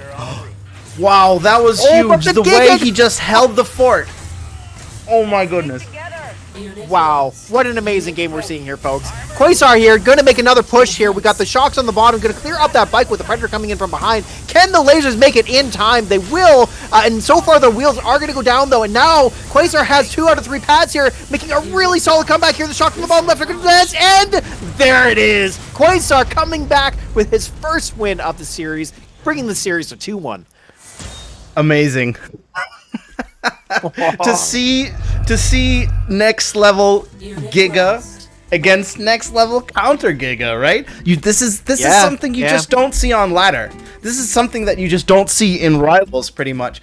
The patience that Terran was lacking with that MLRS play totally came back right now. The way he just held off that Giga. Surface knew Surface knew he needed to move up that Giga eventually. And the missile charging put pressure on him, and he made one attempt. I mean, we all knew that was never going to work, boosting a Giga in there.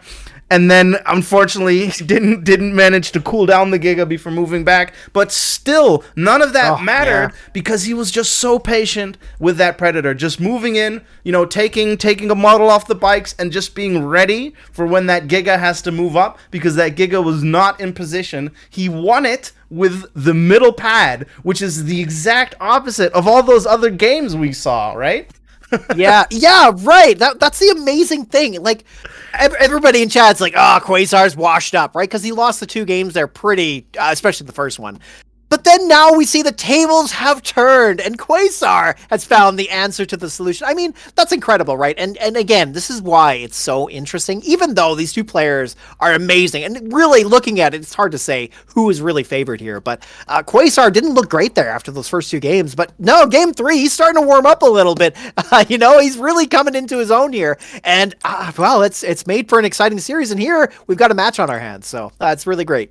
Yep, and I love seeing this comeback. I love seeing it go both ways, and a nice, fought out finals, best of 5 is just great.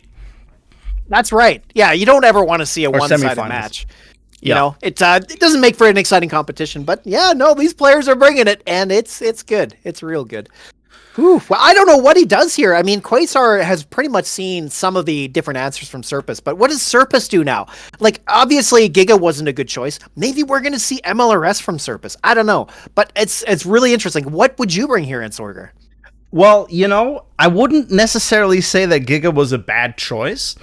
I think it might, who is to say? I think it might also be, or it could be, that Giga no Harv was the wrong choice. What if he would have, Terran took it the safe route. What if Surface would have done the same, would have also harvested, and we would have seen mass Giga, right? Giga's being replenished. The key factor here was that Surface was hard pressed to replenish that Giga.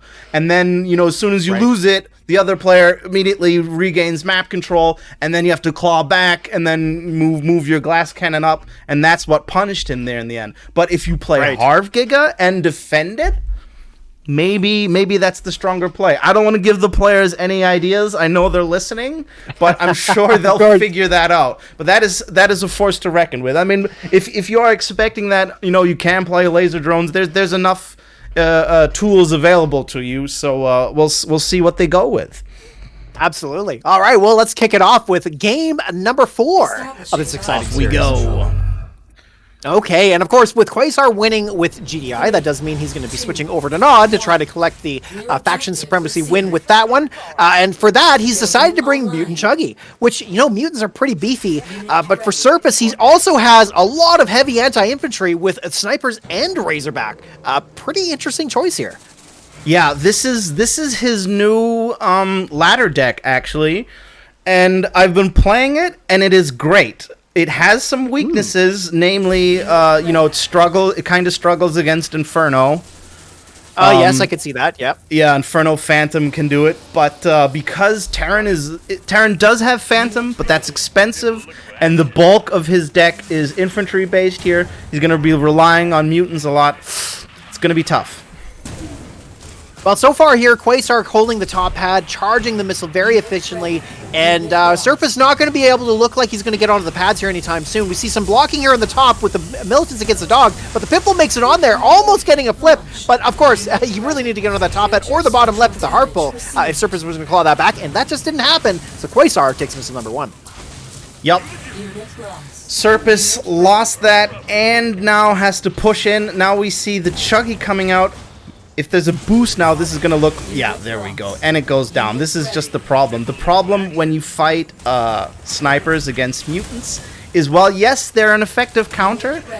They just have so much health. So, like, they do. You'll probably get down a Pitbull at the very least when you push in with a Pitbull and a Chuggy. And then you've only made a minus 20 trade. And then eventually you get down those snipers. And then it just kind of, clears itself out, makes up for it. And yeah, all of these pit bulls, he's gonna need a bunch of harvester kills to really fend this off properly and have money to deal with everything. And then when the Razorback comes out, then we're gonna see some supremacy. Right, and I was just going to say, that is what Serpus needs to do. And now that he's gotten that Harvester kill, which actually for him, pretty important, because he's got enough money to build that air tower, because he does need to switch over into Razorback. Sniper Pitbull just ain't going to beat Mutant Chuggy. It won't happen. You have to have Predator, at least with that, to shut down the Chuggies, right? And now we're coming into missile number 2. I mean, Serpus here now calling back with all 3 pads. Quasar really, just opting to go for Harvester pressure here. Having won that first missile, he's feeling pretty comfortable. So there it is, 1-1 for each player. Yeah, I feel like Terran could have been a lot more aggressive there with the mutants. He wasn't, he held back, he got a Harvester kill now, and then now, depending on, how he deals with it, now the Phantom's coming out, yeah, now he can effectively shut down Serpus by shutting down his Tiberium supply. Because you just need so many snipers to deal with this, right? You can, if there's only one sniper squad, like, I would say theoretically, you could just mass mutants. Just ignore them. Just send mutants in bot and top, go after the Harv, go after the units, ignore the snipers. And if you mass mutants, Serpus is kind of forced to make more than one sniper squad, or make Razorback, for which Terran has an answer. Exactly, and here we are coming into the final missile here. Serpus, if he wins this, he shuts Quasar down, but Quasar, he takes all 3 pads and has now found his second victory, evening up the series, and he is about to inch towards completing the reverse sweep. Yeah, absolutely love to see it. Wild. Wow. Incredible, right? I don't believe it, man. These players are trading blows. This is exactly what I want. Yeah. What do you want to see?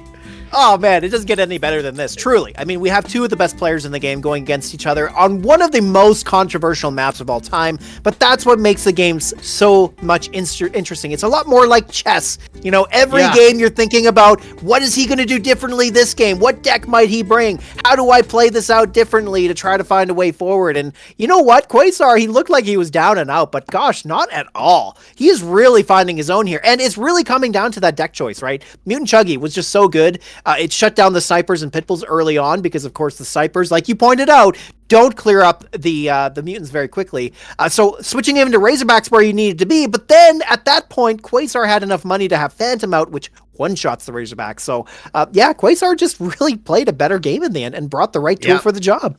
So really well done. It's sad but true. Yeah, it's the mutants. Sorry, my mic was muted. It's the combination of mutants' high health and high damage that just make them like a truck on a presence of a truck wherever they are on whatever pad, and they'll just get their value back most times, and that's the problem. And snipers are only good against the mutants. They're worthless against everything else, right? And and that makes the mutants more versatile. So so it's a daring play to play against to play snipers against mutants. But of course the players don't know what they're playing, and I think they were both a little bit surprised by that. I would imagine. So I think we're gonna see a big deck switch up for this one. That's my prediction now. Absolutely right. Like Quasar has won with both factions, so is Serpus. So at this point, we don't really know what we're not like. It's not going to be like Quasar for sure bringing GDI. It could be not as well. So everything is up in the air for this final match, which just makes it all the more exciting. We have no clue what's going to happen here. But as we've seen, both players have a way to win against each other. So now it's all going to come down to this. And I can't wait. Let's get into it. Yeah, this is going to be super exciting. Let's go. All right, so we do see Quasar bringing out GDI with Jackson, and then we see Oksana nod from Serpus, and wow, okay, for the final match here, Quasar has brought MLRS to try and find a way to tweak his strategy just a little bit, and now Serpus here going with a completely ground-based deck might have played into Quasar's hands here, but what do you make of this matchup, Entsorger? Chem tank? I mean, that'll deal with Giga, right? Kind of weak it'll also kind of deal with snipers, because they have so much health. I mean, it's as I predicted, they both switched up the decks, but I don't know. What Terran's not doing anything? What is Terran doing here? No MLRS? What's happening? It seems like he's almost waiting it out, playing a little bit of the long game, like being a little bit more patient and seeing what is Serpus going to do, as Serpus went into that Harvester, and Quasar had a choice there. Does he go to the MLRS to pressure it, potentially falling off the map, or does he play a bit of a longer game going for those shocks to try and counter what's on the field? And it looks like he's gone for the counter, and look at this, blocking on the bottom left and also getting the dogs on the top there. A little bit of missed focus from Serpus meant that Quasar just snuck onto that top pad, and as a result, Quasar takes that first missile. Wow, really close. Outrageous. Did you see the health on that dog on the bottom right? Oh my god. It was insane, I'm telling you, Terran is playing the lottery after this game. Right? Oh man, insane. Timing is everything, as we're seeing here. Interesting that Terran played it the way he did. I mean, of course that was extremely lucky, but if he knew he was going to make Harvester, I think he didn't want to go Harvester, but something gave him the chills, and then he decided to make it after all. Oh, Quasar, that is not the way, my friend. The MLRS got caught out of position, and as a result, the Boosta Scorpion took its opportunity all the way home and really cleared that out very, very quickly. And now we're coming into missile number 2, a complete switch over from the first missile, as Serpus has all 3 pads secured very comfortably, and that is going to be missile number 2 for Serpus. Yeah. Now Terran has no money. Serpus has a lot of map control, bigger, better, more expensive units. Terran can win this simply by the fact that if he somehow manages to protect the MLRS, which he's not achieving at the moment, because, Serpus is getting in these big, beefy chem warriors, which allow him the pathing to get those tanks in there, right? Now Terran has found this secure position from which he can fire upon, and when he cleans up this tank, he needs to then also not only clean up the tanks but also push out, right? Which is going to be extremely hard to do, because even if Serpus loses all these tanks, tank after tank, these chems are going to stay there, meaning the new tanks will keep coming back, will keep finding a way back, and Terran will not be able to push out of this position. That's exactly what's happened, right? The MLRS, just even though he's doing the right thing now, which is keeping the MLRS in position to get map control, the problem is there's no time on the clock. Look at this, the fast-moving stealth tanks get into position very quickly, the hard pull as well, and well, there it is. Serpus closes it out, taking game number 5 all the way through, and there it is. Serpus comes out 3-2. But my gosh, a very well-thought series from both of these players. Quasar, absolutely incredible, but the MLRS, just too risky, right? And also, like I'm sure you're going to point this out, he really just kept moving it around too much. He needed to get it in the same spot, and by the time he did that, it was too little too late. Yep.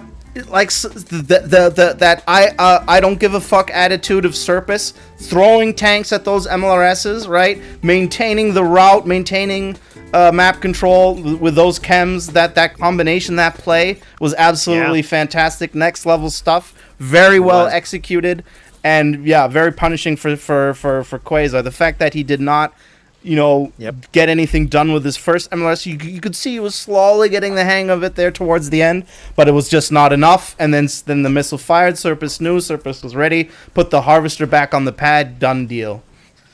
Yeah.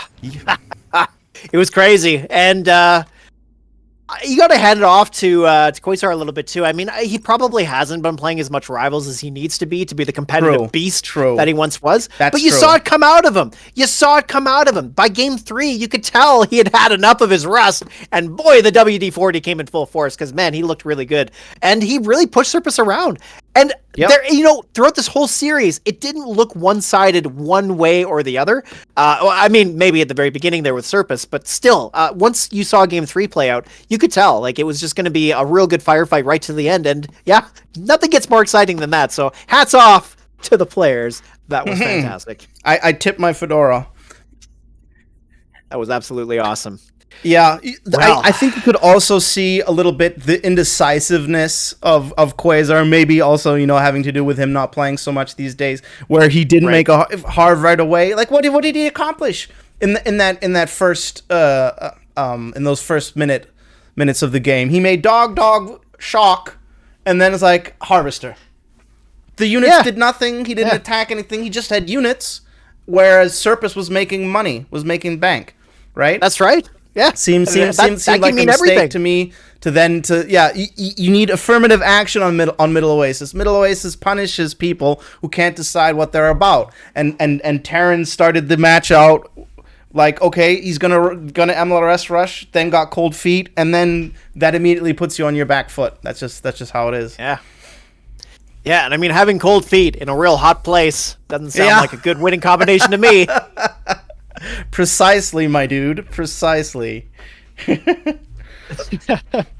fun here, don't we? I think the stream is slowly improving. We're down from 60% drop frames to only 25. Amazing! Wow. Yeah, that's great. I guess Starlink is improved or something. It's letting up. Starlink connection is getting better. Absolutely. Well, those solar winds, I mean, they've been absolutely crazy. You should have been here at the start. If some of you that were, we were like, it was like 60% or something like that. It was just real hard to get any sort of an internet connection going. I mean, amazing. Like, I love being here. It's really quite a nice place to be, but oof, man, the connection here is pretty rough. Yep. And it gets super cold at night. Super hot in the day, super cold at night. Yeah. It's like probably like 40 degrees Celsius right now. But during the nighttime, it drops down to like 10 or 15 degrees. Oh, it's rough. Yep. Oh, that's right. Well, anyway. I would like to take this moment and mention that TT is the one who has generally sponsored this tournament. The reason this is happening today is because of your man TT. So shout out to him for making this happen and keeping the tournament scene alive. Thank you very much, my dude. Yeah, big thanks to you. And also for anybody who is interested in more Rivals tournaments, if you're thinking to yourself, hey, I'd like to sponsor one of these, we can do something like this again. All we need is just some prize pool funding, and we'll come on, put on the show. You guys look at a great Rivals tournament. We'll do the whole bit. So big thanks to TT for putting this one on. It's wonderful to be able to do this. Indeed. All right, without further ado, I think we have our players, and we're looking ready. Let's do it. Whew, all right, well, here comes the other big semifinal match of Paflagon 2 versus Akinator. And as we saw, Paflagon 2 had the answer against Bial, who is a venerable middle Oasis player. But Akinator here, he's making a name for himself as well. Let's see how this one goes. Oh, yeah. Harvester once again. No OP units and Harvester. I think Paflagon has just been playing this deck so much on ladder lately that, you know how players... like to play their comfort decks even in tournaments, even when it doesn't really make sense. And I think totally. I think that's the case for Paflagon in a sense, and he's just so good with this deck that he's like, all right, I don't care that it's a little bit bad against GDI. I can handle it. Some margaritas. Right, and you probably know this too, but it's risky to do that on a totally different map, because if your deck that you're normally comfortable with is really just not a good choice, or even just not a good choice in a matchup on this map, your comfort may not be a way to win this, right? It could be a losing strategy, in fact.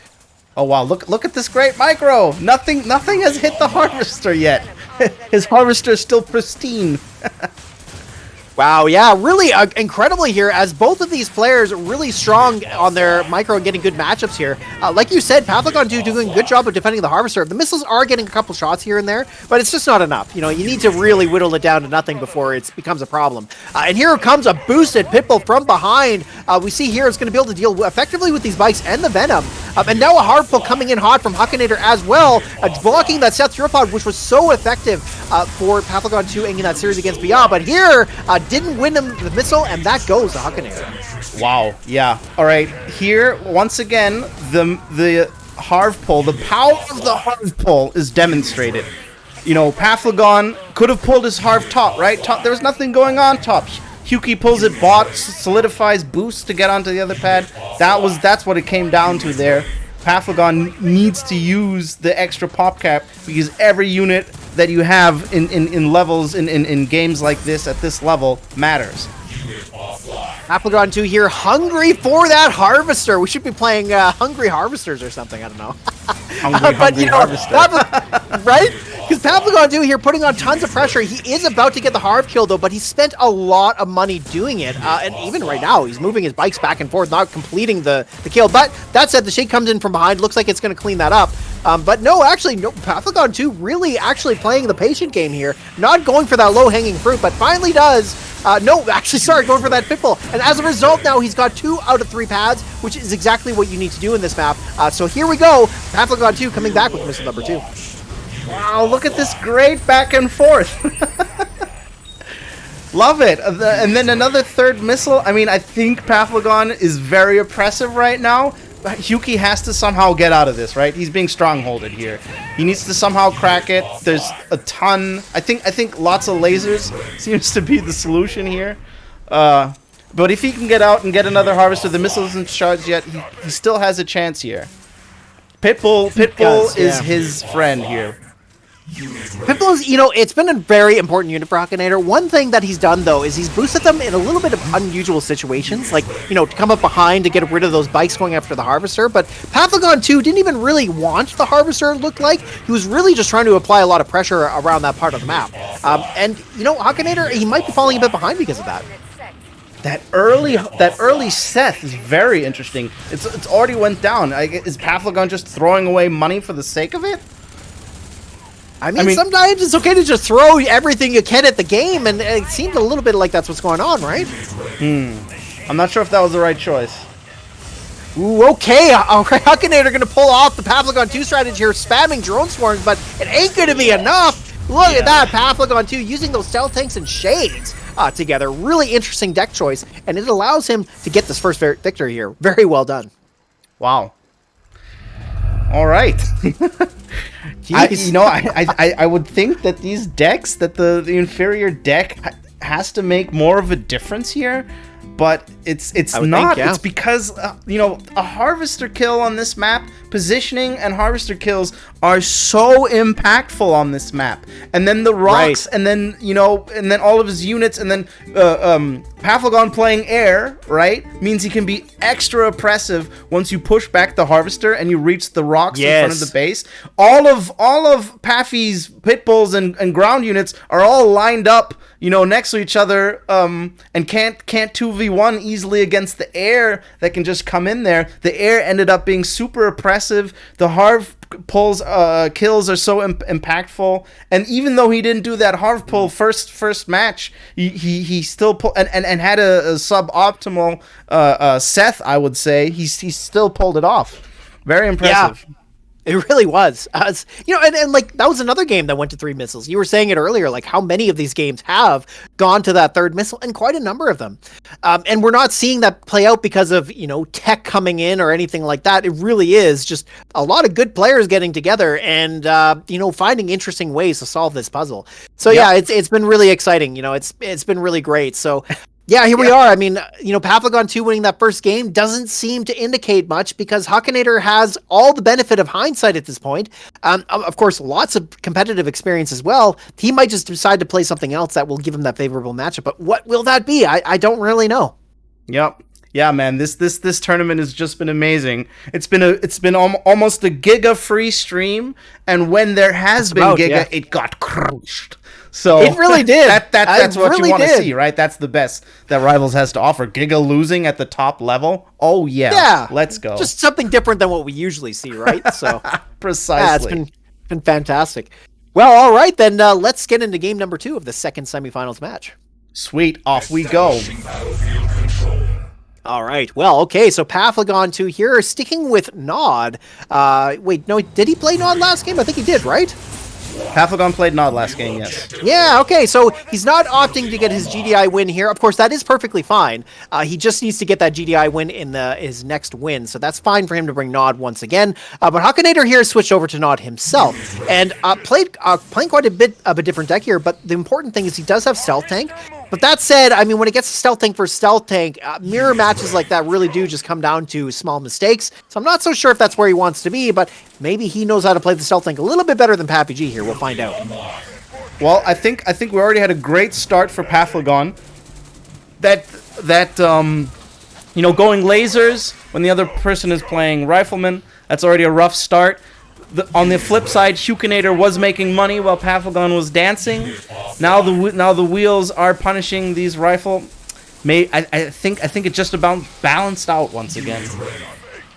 We do see that, right? And that's kind of what we've seen play out in some of these matches where first game, somebody might try something risky to do a real one-sided type win. But afterwards, we see this happen where both players just decide to go for a one Harv economy and play a bit more of an even game. Yeah. Really, I cannot express how surprised I am that people are accepting the harvesters so much, that there's just so many harvesters. I guess they all think that none of them feel confident enough that they can really defend it well enough, right? Or that they can. I'm not sure that they have their reasons. Everyone is doing it. Apparently, I've been doing my entire life as a lie. I've been doing things wrong. I'm gonna make Harv on middle Oasis from now on. Right. Well, this has definitely been an interesting case study into the analysis of what is the best way to play middle Oasis here, and maybe this is the way forward. As we see maybe. Here, Akinator making his way in here. He's got that top pad secured, but just about lets Pavlogon 2 on there, but wasn't enough time before the missile fired. So Akinator takes that first missile. Yeah. I think it must be easier to defend unless you have a very fair matchup, and because these players know that they are fairly evenly matched in this tournament, that it's not really feasible, and so that's why everyone must be making Harvs. I think if there's a greater skill imbalance, you can get away with it. That must be the case. Yes, I think you're exactly right about that. Well, speaking of that, go. so look at this. Harvester sitting idle. Oasis is not really only about Harv rushing and no Harv. It's also it just crystallizes you down to your skills, where you have to know, am I better than my opponent, and then it gives you the tools to play more aggressively. Absolutely. Yeah, and that's part of Rivals tournaments is sometimes you can find other ways to win besides just being really good at the game. Sometimes deck choice makes a big difference. So, and that's what we're seeing on full display here. Well, okay, so Pavlogon 2 here looking for that second victory, but Akinator is really going to try and make that not happen, as we got that Harvester pulling on the bottom right. The Shade not really having a lot of Harvester damage. It's going to take a while, so that Harvester should buy plenty of time here.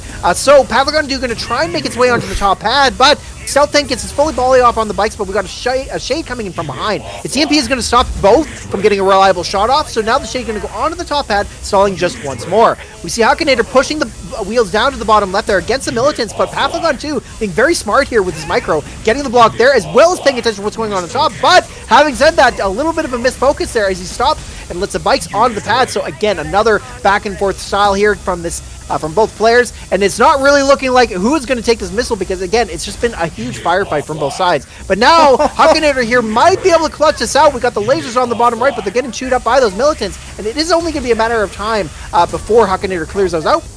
And all he needs to do from here is stop those bikes from getting there. But, hold on a minute. Oh, the boosted militants getting the time to kill on those lasers. Very important. Now moving them over to the bottom left. Going to try and clear up that pad as well. But will they win against them? It's going to be very important here. The bikes are moving in time there. They will get on the pad if they need be. And look at that. The boosted militants do end up clearing it. The Venom here should do it in time. But, the timing. Oh, my goodness.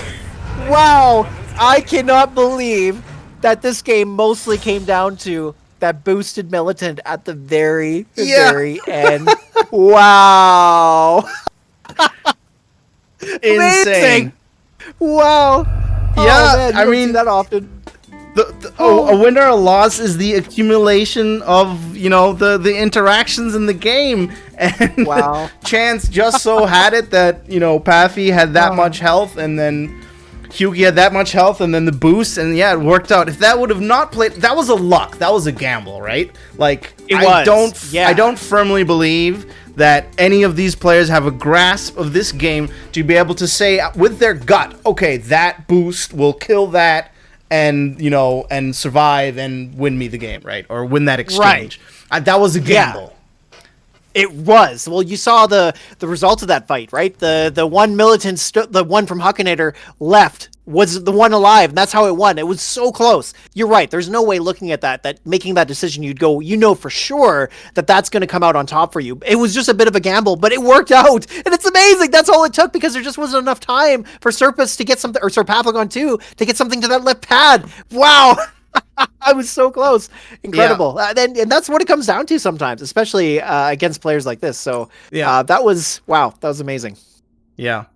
I mean, if I think Huki had a little bit more health, right? For example, here, Kenny's saying in chat, he doesn't know if that was a gamble. I would contest that argument because while Huki had a little bit more health, he was on offense, right? And you do take extra damage with fanaticism. So I think, and then, I mean, to know if it was a gamble, you just have to look at the results. And the results were how much health did the remaining unit have. And if there's more than a sliver, then it's more than a gamble, or less than a gamble, I mean, right? And we could see that was not the case. So I'm gonna stand by my assessment. Especially in the heat of the moment too. Like, how are you going to analyze that? Right? You have no so time quickly. to assess that, really, right? You're blocking top. You look, quick send, boom, boost, done, up. Yeah, exactly. Heat of the moment. You have to add that, of course.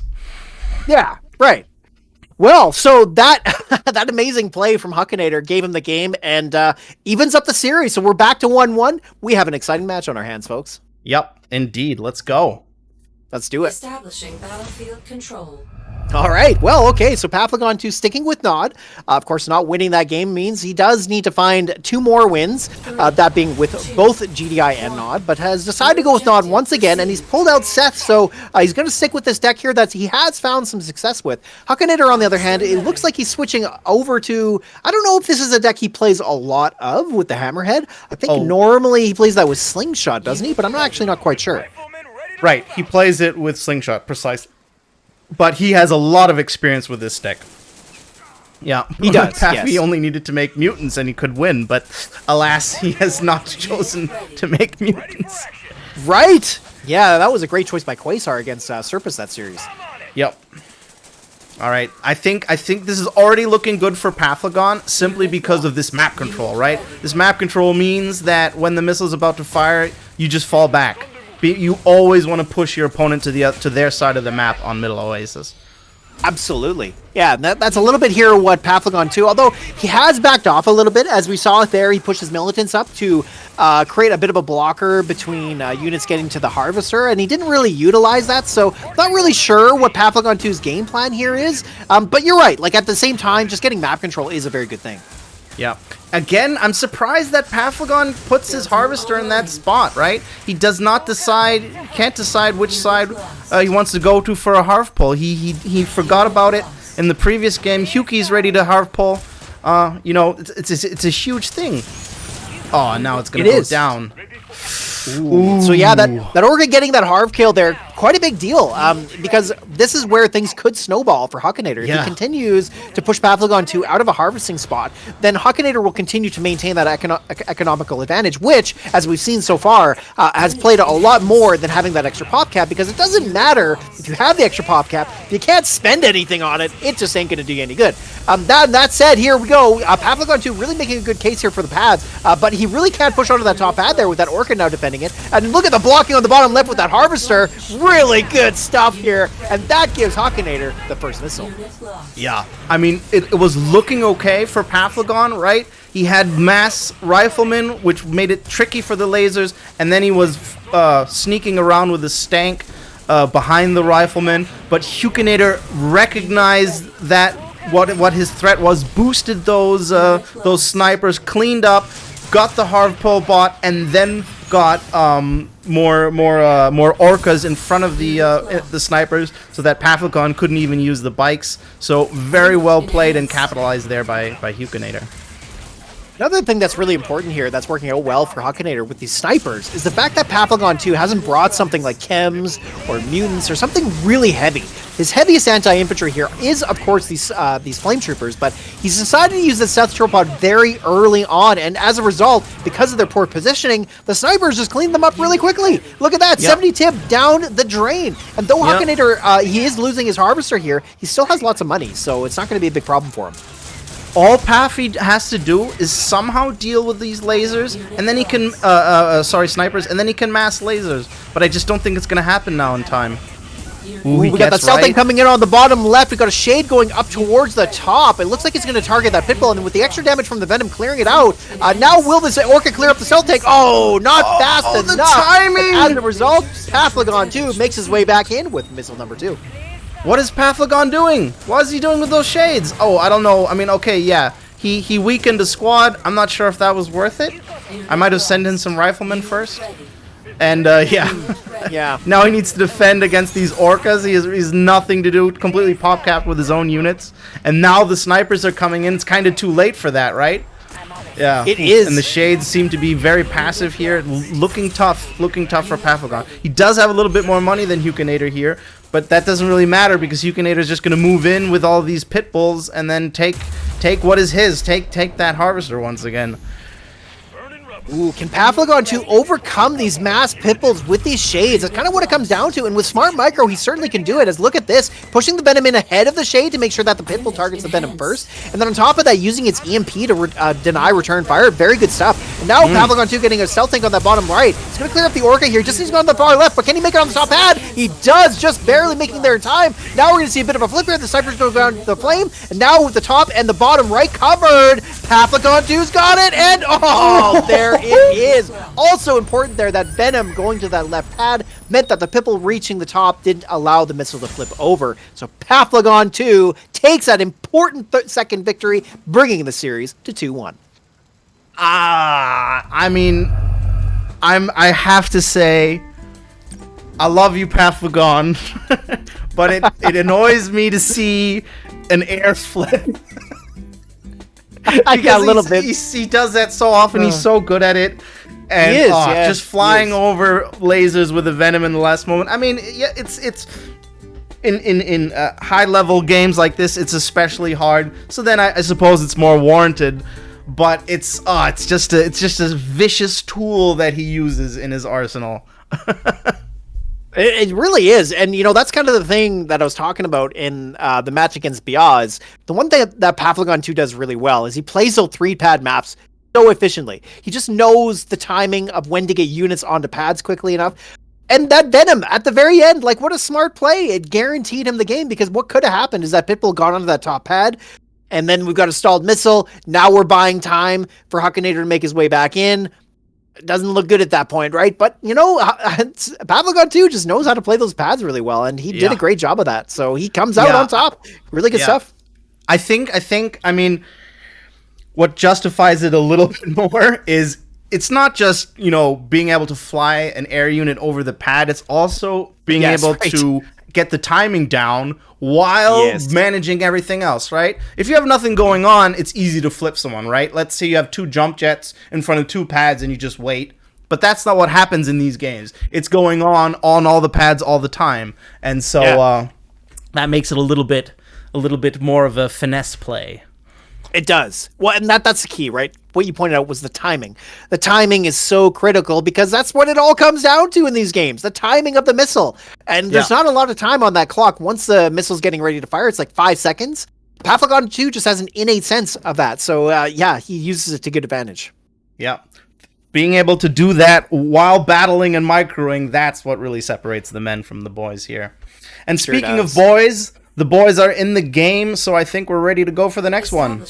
Let's do it. All right, here we go. Game number 4. The series is currently 2-1 for Pathlogon 2. So is he going to find that 3rd victory and change his name to Pathlogon 3? Let's find out. Oh my goodness. Now, the thing is, Pathlogon does not have vision, so Pathlogon does not know what the mistake was. Akinator kind of gave it away. It doesn't really matter. He's going to find out soon enough. But, Huki has to commit now, right? I think he didn't want to know Harv, and now this is a no Harv. Yep.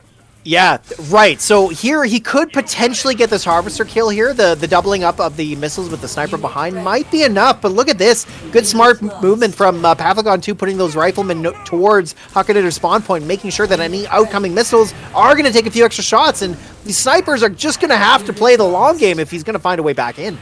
Yep, and the problem is, and the reason why this kind of sucks, lasers against dogs, is because they're just not fast enough, you can still harvest while throughout this entire time, and that just means that your harvester kill when you finally get it is no longer impactful because Pathlogon has amassed so much money that it doesn't matter. Ooh, look at this. He tried to block those dogs from getting on the bottom left, but didn't get there in time. So now these snipers are going to have to take some extra damage. And now a turret coming down as well. This is actually a pretty good turret because the snipers just can't move anywhere else. So now, look at that block with the dogs as well. And that's going to give Pathlogon 2 that first missile. Really well done. There we go. Finally getting some value out of the turret. I think that was the final checkbox on the bingo. We've seen it all. Yeah, absolutely, right? Oh man! Oh, but maybe a quick Liang appearance might be good. for old time's sake. Look at this. Huki makes a harvester, and then it's immediately pushed off here. Well, and this is the question: is there enough time for Akinator to build enough of an economy to make a pushback? I mean, he does have the harvester going. The pitbull will eventually clear it, and it doesn't look like there's going to be anything that contested in time. So the missiles are coming in now, but from behind. The pitbull though has nearly taken it all the way down, and it looks like it's just going to be maybe another 5-6 shots, and he's going to have that Harv kill, maybe even less, in fact. And again, that's just going to continue Pathlogon 2's dominance. Yep. And Huki really needed a pitbull here, right? And he just didn't have that. And the drones just gonna get there in time. Oh, no flip. Okay, yeah. No, the missiles were, they walked under the drones on the bottom left there. These drones on the top are just cleaning up, taking names. They are flying, so the missiles are going to continually go under them. A turret comes up, though, and you know what? Not a bad turret at all. I think I might have preferred it on the left side there. Is he going to go up with a Harv? You can stall with a Harv, right? He actually, so he pulled the harvester underneath the drones from. I'm a little surprised to not see that happen. As he's now backing it off, and Pathlogon 2 here just might close things out. Akinator really needs to try and get this done, but the missiles here are actually doing quite a good job. He just needs to continue to gain more advantage with them, as he is getting more favorable matchups with the fact that the missiles are close enough to the pad that they can get there in time. And that's kind of what's happening here. And now another turret coming down. This could be a big deal, but he is going to be able to move that pitbull off to the far left, out of the harm's way. As well, he's got these missiles from behind, but the Orca, it is going to be able to clear out that pitbull in one more shot. Got the missiles on the bottom hex, and that should be game. Wow, I have to say, he hung on there very impressively, right? I think actually, it looked like the right move, but the transition from missile to Pitbull kind of sealed the deal there for him, right? What did the Pitbull really do? Yep. Like he was holding on a lot better and catching up on economy, but then he made the Pitbull, which the Orca just took out. And then Paphagon also made lasers, right? He was doing better making only missiles. I think that he might have clawed back a little bit further if he would have not been seduced to make a Pitbull, right? Or maybe the fact that the Pitbull couldn't move in then anymore because of all of the enemy units, whereas he could have just spammed missiles onto the pads indefinitely, and then because of the way the PopCap works with the drones, right, that's how he was clawing himself back, whereas Pitbull's immediately removed, and then the drones swarm you. Exactly. Yeah, no, very well put. You're 100% correct. I mean, he was better off just making missiles there. The Pitbull, the problem was Orca. The Orca was going to one-shot it, and then it didn't even matter that he had spent the 40 Tiberium on the Pitbull. The fact was, he needed a unit in position to make sure he kept the pad. And you saw Akinator was slowly clawing back, and that's just because drone swarms, even though they are 20 cost specialists against infantry, the matchup against missiles is not good for them. The missiles can actually walk into the drone swarms and eventually start to claw that back. And also, it's just because of the fact that he could spam them from the base and get them there in time, even though missiles have slow movement speed, didn't matter. They were able to get there in time. So I agree with you. I think the Pitbull was the biggest mistake that he made there. It was too bad. I could see why he did it, to deal with the drone swarms more effectively, but the missiles was what he needed to concentrate on. Exactly. And no hard pull either, right? That was the other issue. Yeah, exactly. Because he had drones, Orca on the pad, but the Orca was never a threat. And then the Pitbull became significantly weaker than a missile squad simply by the presence of that Orca. And but that's a tough thing to think about. You see all these drones, and then you're like, okay, I'm gonna make a Pitbull to counter it, and then that ends up losing you the game when he was really clawing his way back. That was really fantastic. On the other hand, Paphagon did started changing his game. He did start to Harv pull, and he could have done some more things. I forget what else he had in his deck, but throw in a splash of riflemen there instead of drones. I don't know why he was so stubbornly making drones, or send one.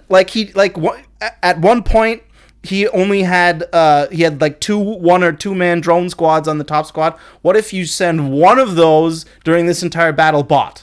To the bot right pad, right? Then it's a totally different bag. But they both players kind of just stubbornly kept sending units to the middle pad. And the thing is, when you play against Drone Swarm, you can regain control simply because of the pop cap, right? The missiles keep coming in, but the pop cap remains. And then when you have 2 pop cap drone swarms, it's no longer a threat, and the missiles always claw back. That's just the nature of it. It's amazing how just one simple thing is all he needed to do to win that game. Like, really, you're right. If there had been a little bit more concentration on the situational awareness about what was going on the rest of the map, there's a possibility one of those players takes a huge advantage by just sending one unit to one of those pads, clearing up whatever's there, and then flipping the missile, right? So there definitely was the opportunity for that, but it is kind of a highlight of just what we're witnessing in front of us, the level of skill that's going on. It's so high that both of these players were so focused on just one part of the map. It's amazing, right? But you're right. Yeah. That's something that the best do, and even the best in the game have trouble pulling it off, as we just saw. Yep. Man, I didn't expect it to go that way, and then for that to be the key decisive thing that threw the balance. That Pitbull, really did. Wow. This game has been played so much. We've done so many tournaments. We've seen so many games, but it still manages to surprise us every now and then.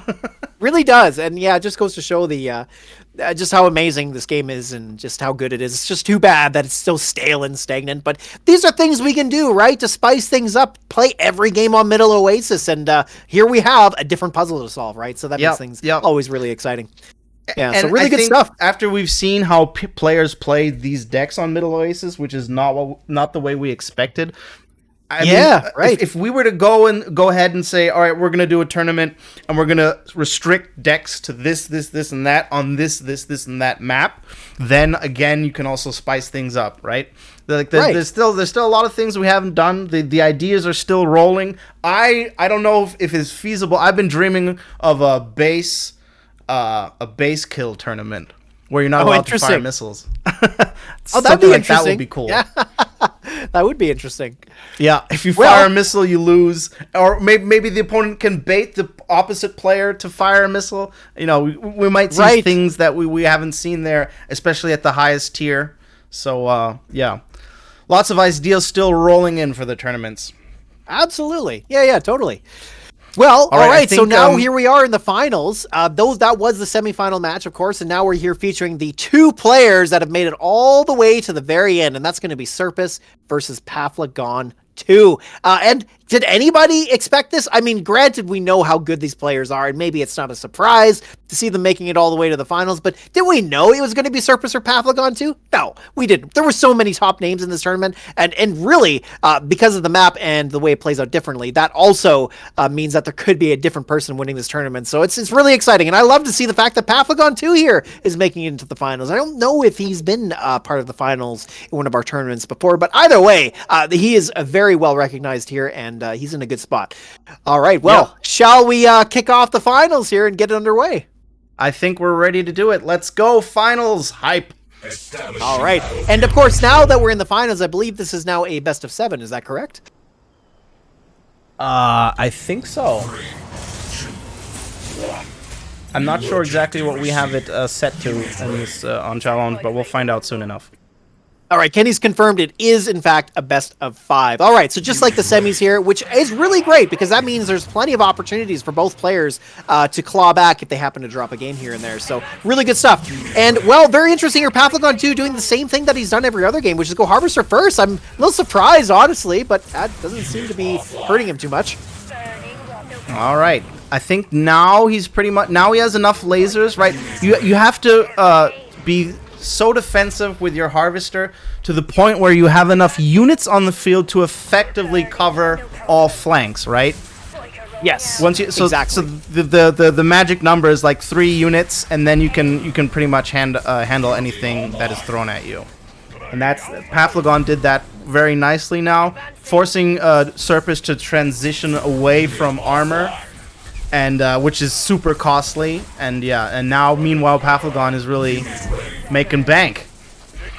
He is, and we're starting to see the difference when you go up against a no-Harv player when you do play a single Harvester yourself. We're starting to see that play out here as Paflagon 2 has enough money to continually buy these 30-cost bikes, and they're going to be very important here. As we see, we're coming down to missile number 1. The fastest-moving bikes made up to that top pad in time. We do see the lasers there in a bit of a precarious situation, but with that Harv pull, that allowed Paflagon 2 to have all 3 pads, and it made him win that first missile very comfortably. Yep. Paflagon is ready. He's super warmed up. he's defending it on all flanks. Serpus playing a little bit risky, I would say. You know, like if anything, this tournament has shown us that the safe way to play Middle Oasis at the highest level is to make Harvester. So I think Serpus might be, you know, he's giving it a go. Kind of like how we had that game with Terran where Terran tried out multiple things. So I would be surprised if we see Serpus no Harv bike rushing for the games to come. And he's got a cheap enough deck to pull it off with both bikes and buggy. I mean, really, the only thing that's expensive is the Shade. A Stealth Tank 2, of course, but he could eventually save up for that. But here we go. He's going to try and use these cheap spammy units to try and overcome it. The Shade is going to make his way over that top pad there, and it just does in the nick of time. Yeah, and look at the flip. Oh, Paflagon, dude, doing what he does best, which is using air units to flip pads, and he just pulled that off and took down Serpus pretty confidently. 2 missiles to none. Oh my god, Paflagon is such a monster. Isn't he? He really is. What a beast this guy is. Jeez. Serpus was ready for that. He like the Shades were not gonna be surviving, but my goodness, yeah. He really has. I don't know if he was a burger flipper in his previous life, but he really has mastered the art. Oh, well, he loves to grill his opponents, doesn't he? Yeah, he grills his opponents and flips them. He really does. That's great. I love that. Yeah, he's the burger flipper, man. That's Paphagon's new identity. Absolutely. Oh man, that's great. But you're right. Like he that's what he does. He plays the pads well. And that's the thing about Rivals. You're talking earlier about how game state is really an accumulation of all the actions that have taken place up until that point, the choices that both players have made. And that's very true. And that in Rivals, that's really important because that leads you into an advantageous position to win. But then on the other hand, stuff like this can happen too, where you can just flip a pad at the last second because you got air units that fly over top. So, you can put yourself in that position where you're almost going to win. But then there is still that window of opportunity where the other player can snatch it away from you. And now necessarily that's not how that game went, but still Paphagon 2 really does abuse that to great effect. And he's coming out into the finals for a reason. So it's nice to see players trying to use every tool they've got available to them to try and find a way to win. Indeed. Yeah, and it's just so powerful. Flipping is one of the best things you can do in this game. You don't really have to win exchanges if you've mastered the art of flipping, right? You just have to be able to pull it off reliably, and that's what separates a amateur flipper and a master flipper. Well, you do still have to have enough money in the bank to buy the units to pull it off, and you also have to know the timing, right? That's the other part. But you're right, Paphagon 2 does that in spades, and even if he might find himself in a position like you were saying where he's not really looking like he's going to win, he just might pull it off in the last second. So yeah, really exciting stuff. And still lots more to go yet. That's only the first game, and it is a best of 5. So Surface here is going to make some adjustments for game number 2. We'll see what he decides to bring. Sneaky devil, that Paphagon. Really is. Yeah, he is, right? Oh man. He's amazing. Really good player. I think that if that keeps working, Surface is going to step up his game. He's not going to let that fly. Right. Exactly. No, for sure, right? There's no way. And I mean, he's going to try and find something that maybe gives him a bit of an advantage, maybe covers his bases a little bit more. He's been playing a lot of ground-based decks. Maybe we see him switch over to like Inferno or something different just to try and, put a wrench into Paphagon's strategy. I'm not too sure. Actually, I don't know about Inferno, honestly. It might be too expensive. But yeah, there's so many ways for him to overcome this, for sure. I was thinking the same, that Inferno is too expensive for Middle Oasis. But on the other hand, we've seen Phantom, which is the same cost, right? Air Tower plus 100. True. So, that's true. Yeah, but we haven't seen any Inferno the entire tournament. Not once. That's right. Not at all. What's going on? I love that. I love that things are unusual. But yeah, I do too, yeah. But I think it has to be a matter of time. Someone's gonna bring. Has there been a tournament without Inferno? Could this be the first? Please. Well, maybe. Please say maybe. It is so. All right, our players are in the game. I'm ready when you're ready. Let's do it. Off we go. Establishing battlefield control. Ooh, game number 2 with Paphagon 2 notching up that first victory and with very smart plays. Let's find out what's going to happen in game number 2. Mission received. Okay, let's see. New deck. No, Paffy, same deck. Surface, new deck. Both Harvester. Yeah. See, now we're getting serious. Both players Harvest. Yes, absolutely. An interesting development, right? Like we talk about the, Middle Oasis and all that, but this has been a very interesting examination into how Middle Oasis plays out. And yeah, I got to say, I think playing Harvester, at least getting the Harvester online in a reliable way, which is usually going with lasers. But yeah, both of these players are just, you know what? I want my Harvester online. It's the best way to play. So both players are just going to allow that to happen. But look at this pressure here. All right, Harvester already below 50%. With that fantastic dance, Paphagon not realizing that he's going to be forced to pull the Harvester back if it wants to survive. And now he has to be careful. What is he doing? Is that a misclick on the Harvester? It looks like it. Ooh, yeah, he's not pushing it back onto the tip field, so he's not getting harvesting time right now, which isn't a big deal at the moment, but yeah, he kind of needs to get it back onto the tip field there. I'm a little surprised to see this from Paphagon too. Yeah. I think he just doesn't realize. Yeah, there you go. There we go. That's gonna be tough for him. Just getting a little bit of a scenic view at the river, trying to take a look at the ocean side and just take it all in. But there it goes. The Harvester gets back onto the field there. And really good because, of course, we are under halfway through this first missile. So there's plenty of time for Paphagon 2 to get his economy back online. Yeah, but he is sitting at 0, and Serpus has a big fat flamer squad, which is going to be super hard for him to take down, right? Now he's into air tower. Missile's about to fire. It's going to be close. It's going to be close. Well, and look at this. The double bikes there get one more shot off against that harvester. It will go down. And, well, it may not be impactful for this first missile, but perhaps if Serpus can find a way into that top pad there, he's getting the hard pull. It's going to make it. Oh, it's so close, but not quite. Again, here, timing is so important. Serpus was just a little bit delayed there, which meant that Pathlogon 2 maintained pad control and took that first missile. Yep. Pathlogon kept Serpus so busy. That was such fantastic micro top missile with the venom against the flamers that Serpus probably just did not have the capacity to deal with that Harv pull, right? He was so fixed on getting onto that top pad, and then only when he realized, okay, no way, this is not happening, all quick Harv pull, and it was kind of like, you know, a quick last minute afterthought. He could have stalled or something, right? But yeah, it didn't happen. I mean, Pathlogon 2 makes that look so easy that you think, oh, I can do that, you know, but it really is difficult to do. As a little bit of, you know, missing focus there on when he needed to pull the harvester. Yeah, it just didn't pay off for him. So, yeah, timing is just super important. Look at the two stanks looking at each other. I know, right? They're just touching tips, having a good time, staring at each other. And then finally, they both unstealthed at the same time and fired off against each other. So really not much going on there. But here on this bottom pad, the stealth tank is going to clear the other one here. But it doesn't matter because Pathlogon 2 kept all 3 pads once again. And here he's gone up 2 matches to none, bringing it to match point already.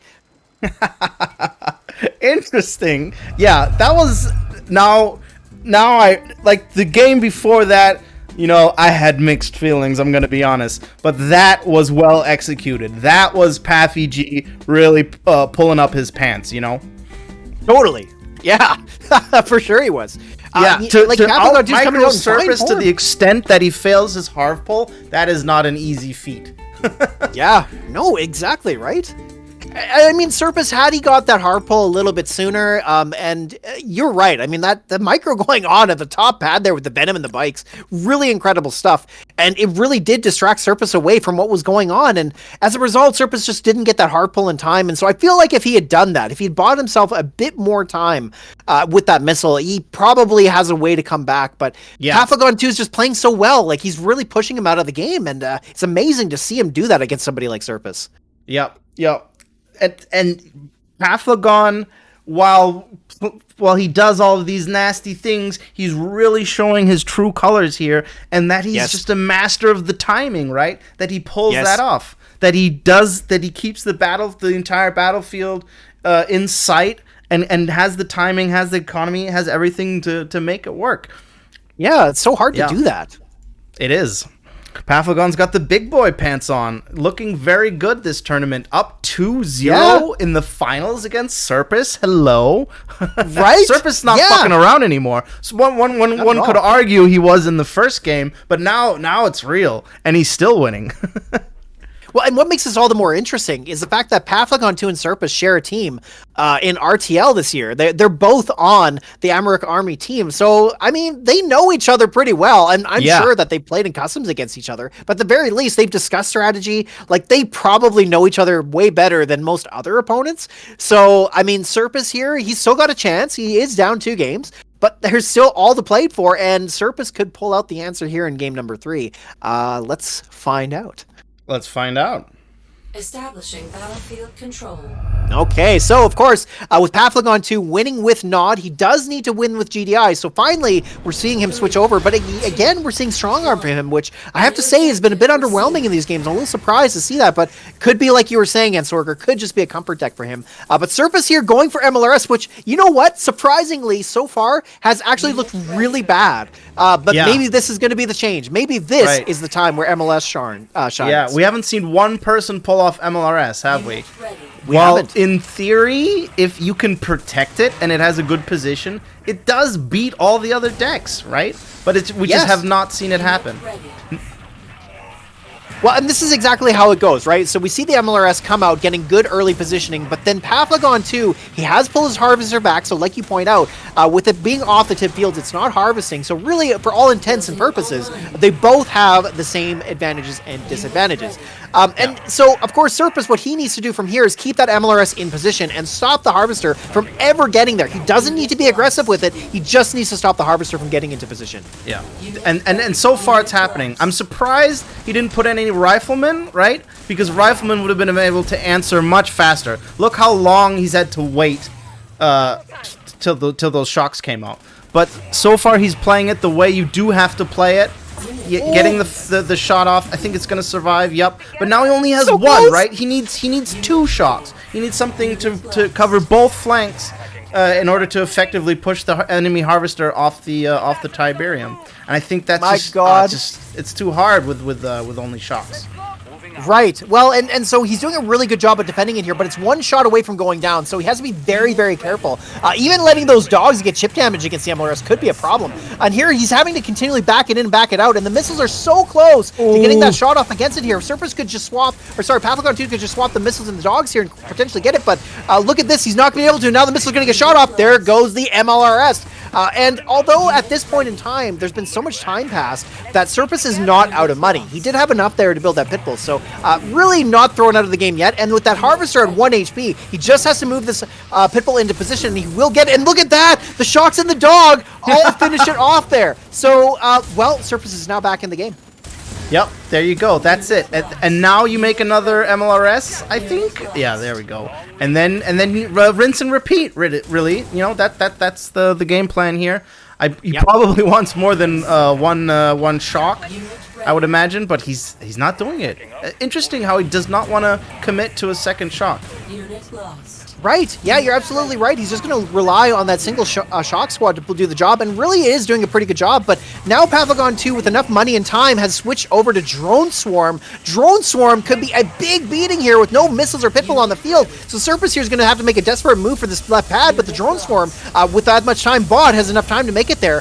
So this pitbull here is going to have to kill these Drone Swarms in time. Can he pull it off? The boost there, is it going to be enough? And, oh, it just is! Again, the timing has been absolutely everything. As with a split second on the clock there, the pitbull clears up that lone Drone Swarm, and the Harvester pole also couldn't stop the dogs from getting there in time. So here, this is just an absolutely incredible game here from both of these players. Wow. But now Surface with that advantage on the top pad, it looks like he's got it, and there it is. The MLRS is finally making its way forward, and that is going to be missile number 1 for Surface. Yeah, and now Surface has enough protecting units that the MLRS is just oppressive, right? Like, yeah, Paflagon doesn't really come back from that. Unfortunately for Paflagon, he did not realize he was not using his full pop cap, that missile. He did not realize that the Harvester, which was sitting where the Orca is now, the Harvester could have been on that bottom pad, and the drones could have moved in. There were drones on the pad and the Harvester off the pad. So he could have had another unit on a pad where he needed it, and that might have gotten him the missile. Oh my goodness, that Orca goes down to the pitbull. Surface very smartly baits it, allowing the Orca only to get 2 missiles off, and then he pulled the Orca back. And as a result, the pitbull moved in, got that shot off, and cleared it. A huge deal here, as these expensive units could make or break the game for either one. Indeed. And Paflagon 2 losing that Orca could be enough. Indeed. Yeah, it really comes down to these key units that are so expensive because there's just so few harvesting going on. So little. Oh, look at this. The dogs take that volley from the Orca, so the pitbull comes in from behind, getting the boost. He's going to try and get on the pads, but there's nothing to contest the drone storms on the left or the Miltons on the top, so Paflagon 2 comes back with missile number 2. Fantastic. Now he just needs to secure a spot for harvesting. Surface is dead bent on not letting that happen. But he does have an Orca flying around, so he's going to clear through eventually. Oh, wow. Man, this has been an amazing game. This might have been one of the best, if not the best. I agree with you. It's gone back and forth. I mean, you can't really tell who's going to win this.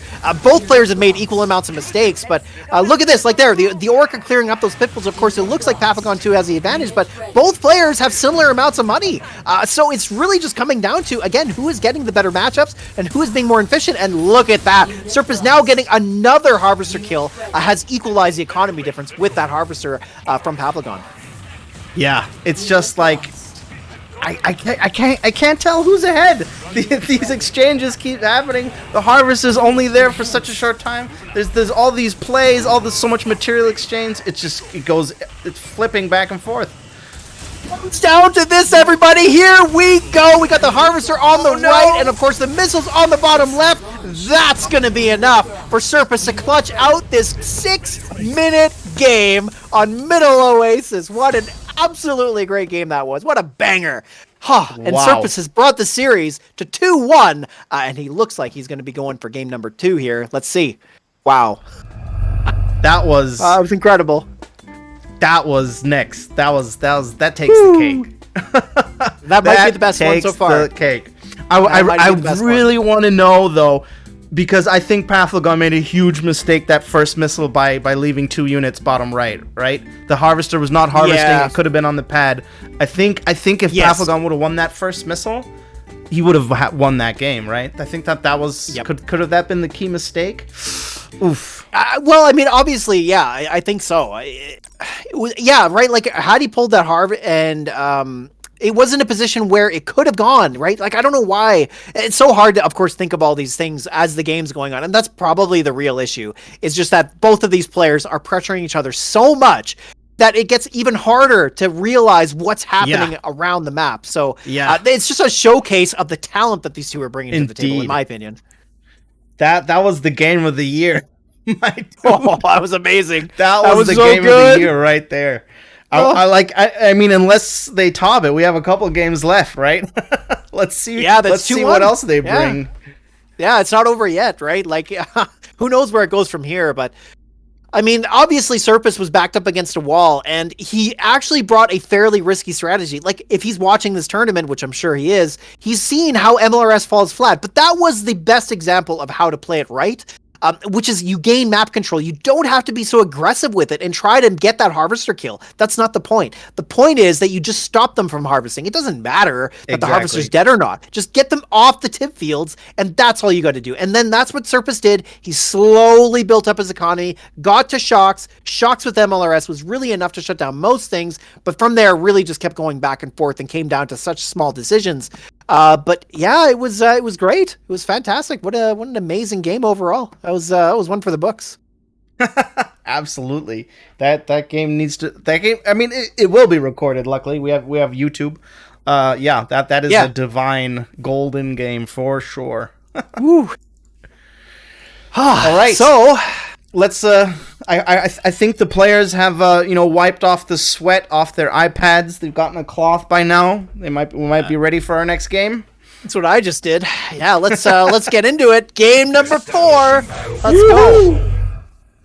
So for Paplagon, he's still in a position where he has to win with GDI. So he is always going to be bringing GDI from here on out, which is definitely a disadvantage because for Surface, he has at least some way of knowing what he's playing against. And look at this. Chem, the beef wall here coming out. We got Chem Warriors with Mutant Marauders. And you know what? This is a big problem for Paplagon too. He's only got drone swarms to clear up these very, very beefy infantry. So, you know what? It's going to be very important for Paplagon too to shut Surface out of his economy, so that way he doesn't get snowballed. Yeah. Oh, wow. I mean, I can't remember the last time I saw Chem Mutant in a deck. Do you? It's been a while. But it makes some sense. I mean, infantry armor being very, very strong. Of course, if, Paplagon 2 had brought Razorback, we might be having a different conversation. But, I think it's a smart choice overall. I think he knows, he's expecting the drones. He saw how that last game worked. They hold up against snipers. They held up against the MLRS. So they would crack a Giga, right, as well. So Yes, right. this seems to be like the one end all deck. Okay, well, Paplagon 2 here making inches towards his victory as we see him take down that Harvester, but he doesn't have enough to really pressure it at the moment. We see this Orca coming out, which is going to be very important. But he's going to unload here on the Harvester, and we've got 2 sets of Bites coming in from behind. So, of course, like we've seen earlier in the series, it's very important to protect your heavy, expensive units. And he's done a really good job of that here, actually. He hasn't taken one shot yet. Okay, it's not quite going the way I thought it would here. Harvester almost down. Surface here forced to keep making bikes that keep dying. The infantry hasn't done him any favors either. He's got his first Harvester kill. Goodness. But we're nowhere near firing the missile. And look at the Tiberium Paphlagon has. Yeah, I mean, Paphlagon has so much money in the bank, and that's huge. If Surface can't really get to those 60-cost infantry units, which if he does, if he gets there, Paphlagon, too, won't have an easy time dealing with them. So far, he's done an amazing job of just making sure that Surface is having a lot of trouble making them. Yeah. I mean, now, I don't know if the infantry is going to hold. These chems are going to push through. Although, okay, yeah, Paphlagon has the turret. That's actually working out for him, I think. Or at least I don't know. Here we go. The chems get onto that top pad. We got the lasers on the bottom left. We see a bit of a flip here from Surface. Oh, wow. I mean, it looked like Paphlagon 2 was going to clutch that one out, but he had Riflemen on the top pad, and the chems were not far out of position, so it was very simple for Surface to just send the chems up to the top, even though Paphlagon 2 did have better pad control there for a moment. It didn't take long for Surface to flip that around, so wow, Surface takes that first missile. You know what? Who could have saw that coming? The game looked like it was going all the way Paphlagon 2, but then just in the last moment, Surface finds a way in. Yeah, and this Orca, is he going for the Harv? No, he's not. Okay, he's making trade, but like he could easily suicide Orcas and get these Harvesters here. Just does so much damage, and Surface not really making any lasers, no stanks. Okay, there we go. Now the first stanks. Now some defense is gonna coming in, but I think Paphlagon has his eyes set on this Harvester. It's gonna go down. Boost on the stank, alright. He's trying to get this Orca into position, but he does need to be careful of that stealth tanks. He does want to make sure the Orca is fully reloaded, so that way if the stealth tank gets caught out of position, he can, perhaps snipe it. But, this is Surface we're talking about. Surface knows exactly how to play against these units. And look at this, Paphlagon 2 making a bit of a mistake here, sending the Orca in against those bikes, not letting the shots get absorbed by the Riflemen. And now this might cost him everything here. He gets onto that top pad, the stealth tank's not reloaded in time, he gets the boost on it, but it's not quick enough, and here we go, the Riflemen are going to hold steady, and there it is! Alright, Paphlagon 2 comes back with missile number 2. Incredible! Look at this. Another third missile on Middle Oasis. Both players harvesting 320 on the bank for Paphlagon. Paphlagon can throw money. Paphlagon does not care about losing unit. Does not care about flying Orcas over the lasers. All he cares about is that Surface doesn't harvest. It doesn't matter. Money means nothing at this point. The only thing that matters is the opponent doesn't make any money. He just needs to shut him down. He needs to use that advantage, because what is the point of Tiberium if you're not using it for anything, right? Right. He has all this money to make the most effect of it is to shut Surface down here. But now, yeah, we can see that Surface is finally clawing his way back with all these beefy units, and able to protect the Harvester and finally claw his way back into the game. Well, and the one thing I'm surprised that we haven't seen from Surface yet is a set of Mutant Marauders. Like, what does Paphlagon 2 other than drones and riflemen that are effectively going to do anything against it? I mean, the mutants, with so much hit points, and the fact that they'll clear up those pit bulls, I'm just really surprised that we haven't seen it yet. And here we are. Now we're coming down to it. Can Paphlagon 2 clutch this out and close the series? It looks like he might be able to do that, as we see the bikes get the boost against the drone storm, but it's not going to be enough. The Orca, of course, will last all day against those chems on the top, and then the rifleman on the bottom right is just going to be enough to call it a day. So there it is, folks. There you have it. Paphlagon 2, the champion of Middle Oasis. He has done it, and he's taken names at the same time, taking down players like Surface and Akinator and Bia, and doing it in stunning fashion. And he is your champion for today. Absolutely amazing. Wow. I'm at a loss for words there, my dude. That was crazy. He didn't even need to shut Surface down. He just took that, and he played strong arm. Right. Yeah, like he was strong arming himself by doing that, Yeah. Like, my God, I'm just surprised. And you know what? The funny thing was, he did try to use it in the most optimal way possible. So you could see, right? Like he placed the turret in a spot where like the Harvester could block the unit from getting away from it and stuff like that. But it didn't work out. There was hardly any moments in that game or in the series where I was like, yeah, the turret was a good plan. He was way better off with, I think, Jackson or something like that. But it doesn't matter. Doesn't matter for Pappy G, does it? Incredible. Incredible. Yep. We all knew Paphlagon was good, but I think in this tournament his true colors were shown. He really Yeah. rose to the top, played the part. Just fantastic plays all around. I think we've got one of the best Rivals game, maybe even in history. That last game, that MLS game, that was fantastic. Oh, so yeah. much That was a going good on. So much to watch. Fantastic plays by these fantastic players. Really, really great. That was. Well, and so of course want to give a huge shout out to TTTTT for yeah, right? For putting on this tournament. Without him, this wouldn't have happened. So big thank you to him because he was the one that made this all possible. Absolutely, man. Thank you very much, TT. And it was such a great idea, right? So I hope for you, of course, that you're happy with how this all turned out because, my gosh, from my point of view, this was a banging tournament. It was a lot of fun. Even though it was played all on the same map, it still showcased a lot of the great nuance that Rivals has to offer. And as a result, we had some amazing games. And on top of that, Pafflagon too winning the tournament. That's just amazing. So absolutely I love loved to it. see So new big thank people you. at the top. Yeah, exactly. So hats off. Give the crown to everyone. Yeah, super awesome. Yeah.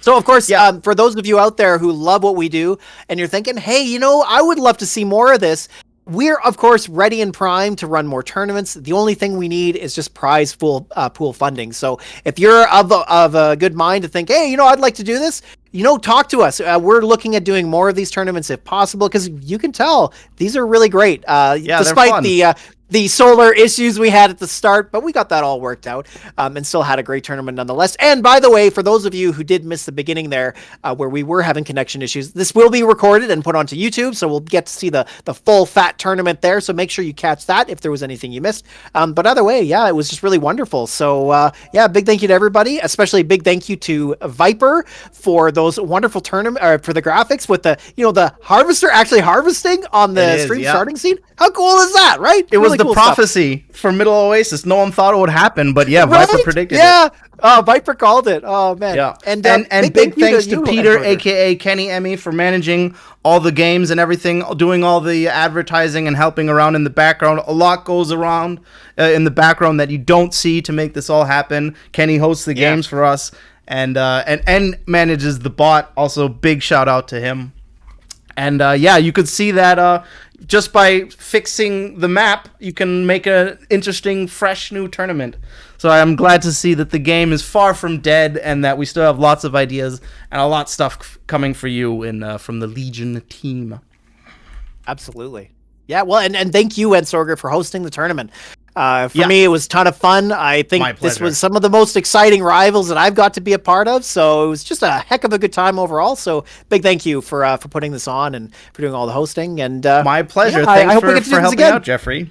Hey, no problem. It's always a good time when we get together. All right, I think the sun is finally about to set here in the desert. Finally, I know, right? Yeah. It's been heckin' hot all day long. I'm looking forward to some reprieve because sitting here in I this think 40 it's degree time weather. for hats off and margaritas on. Yeah, exactly. It was one for the books, I gotta say, and we should do something like this again. Maybe another map we'll pick. I don't know what, but Middle Oasis turned out great, so I'm sure there's more that will turn out great too. And so we shall. All right, that'll do it for us then today, and until next time. Until next time. Good night. Take care, everybody.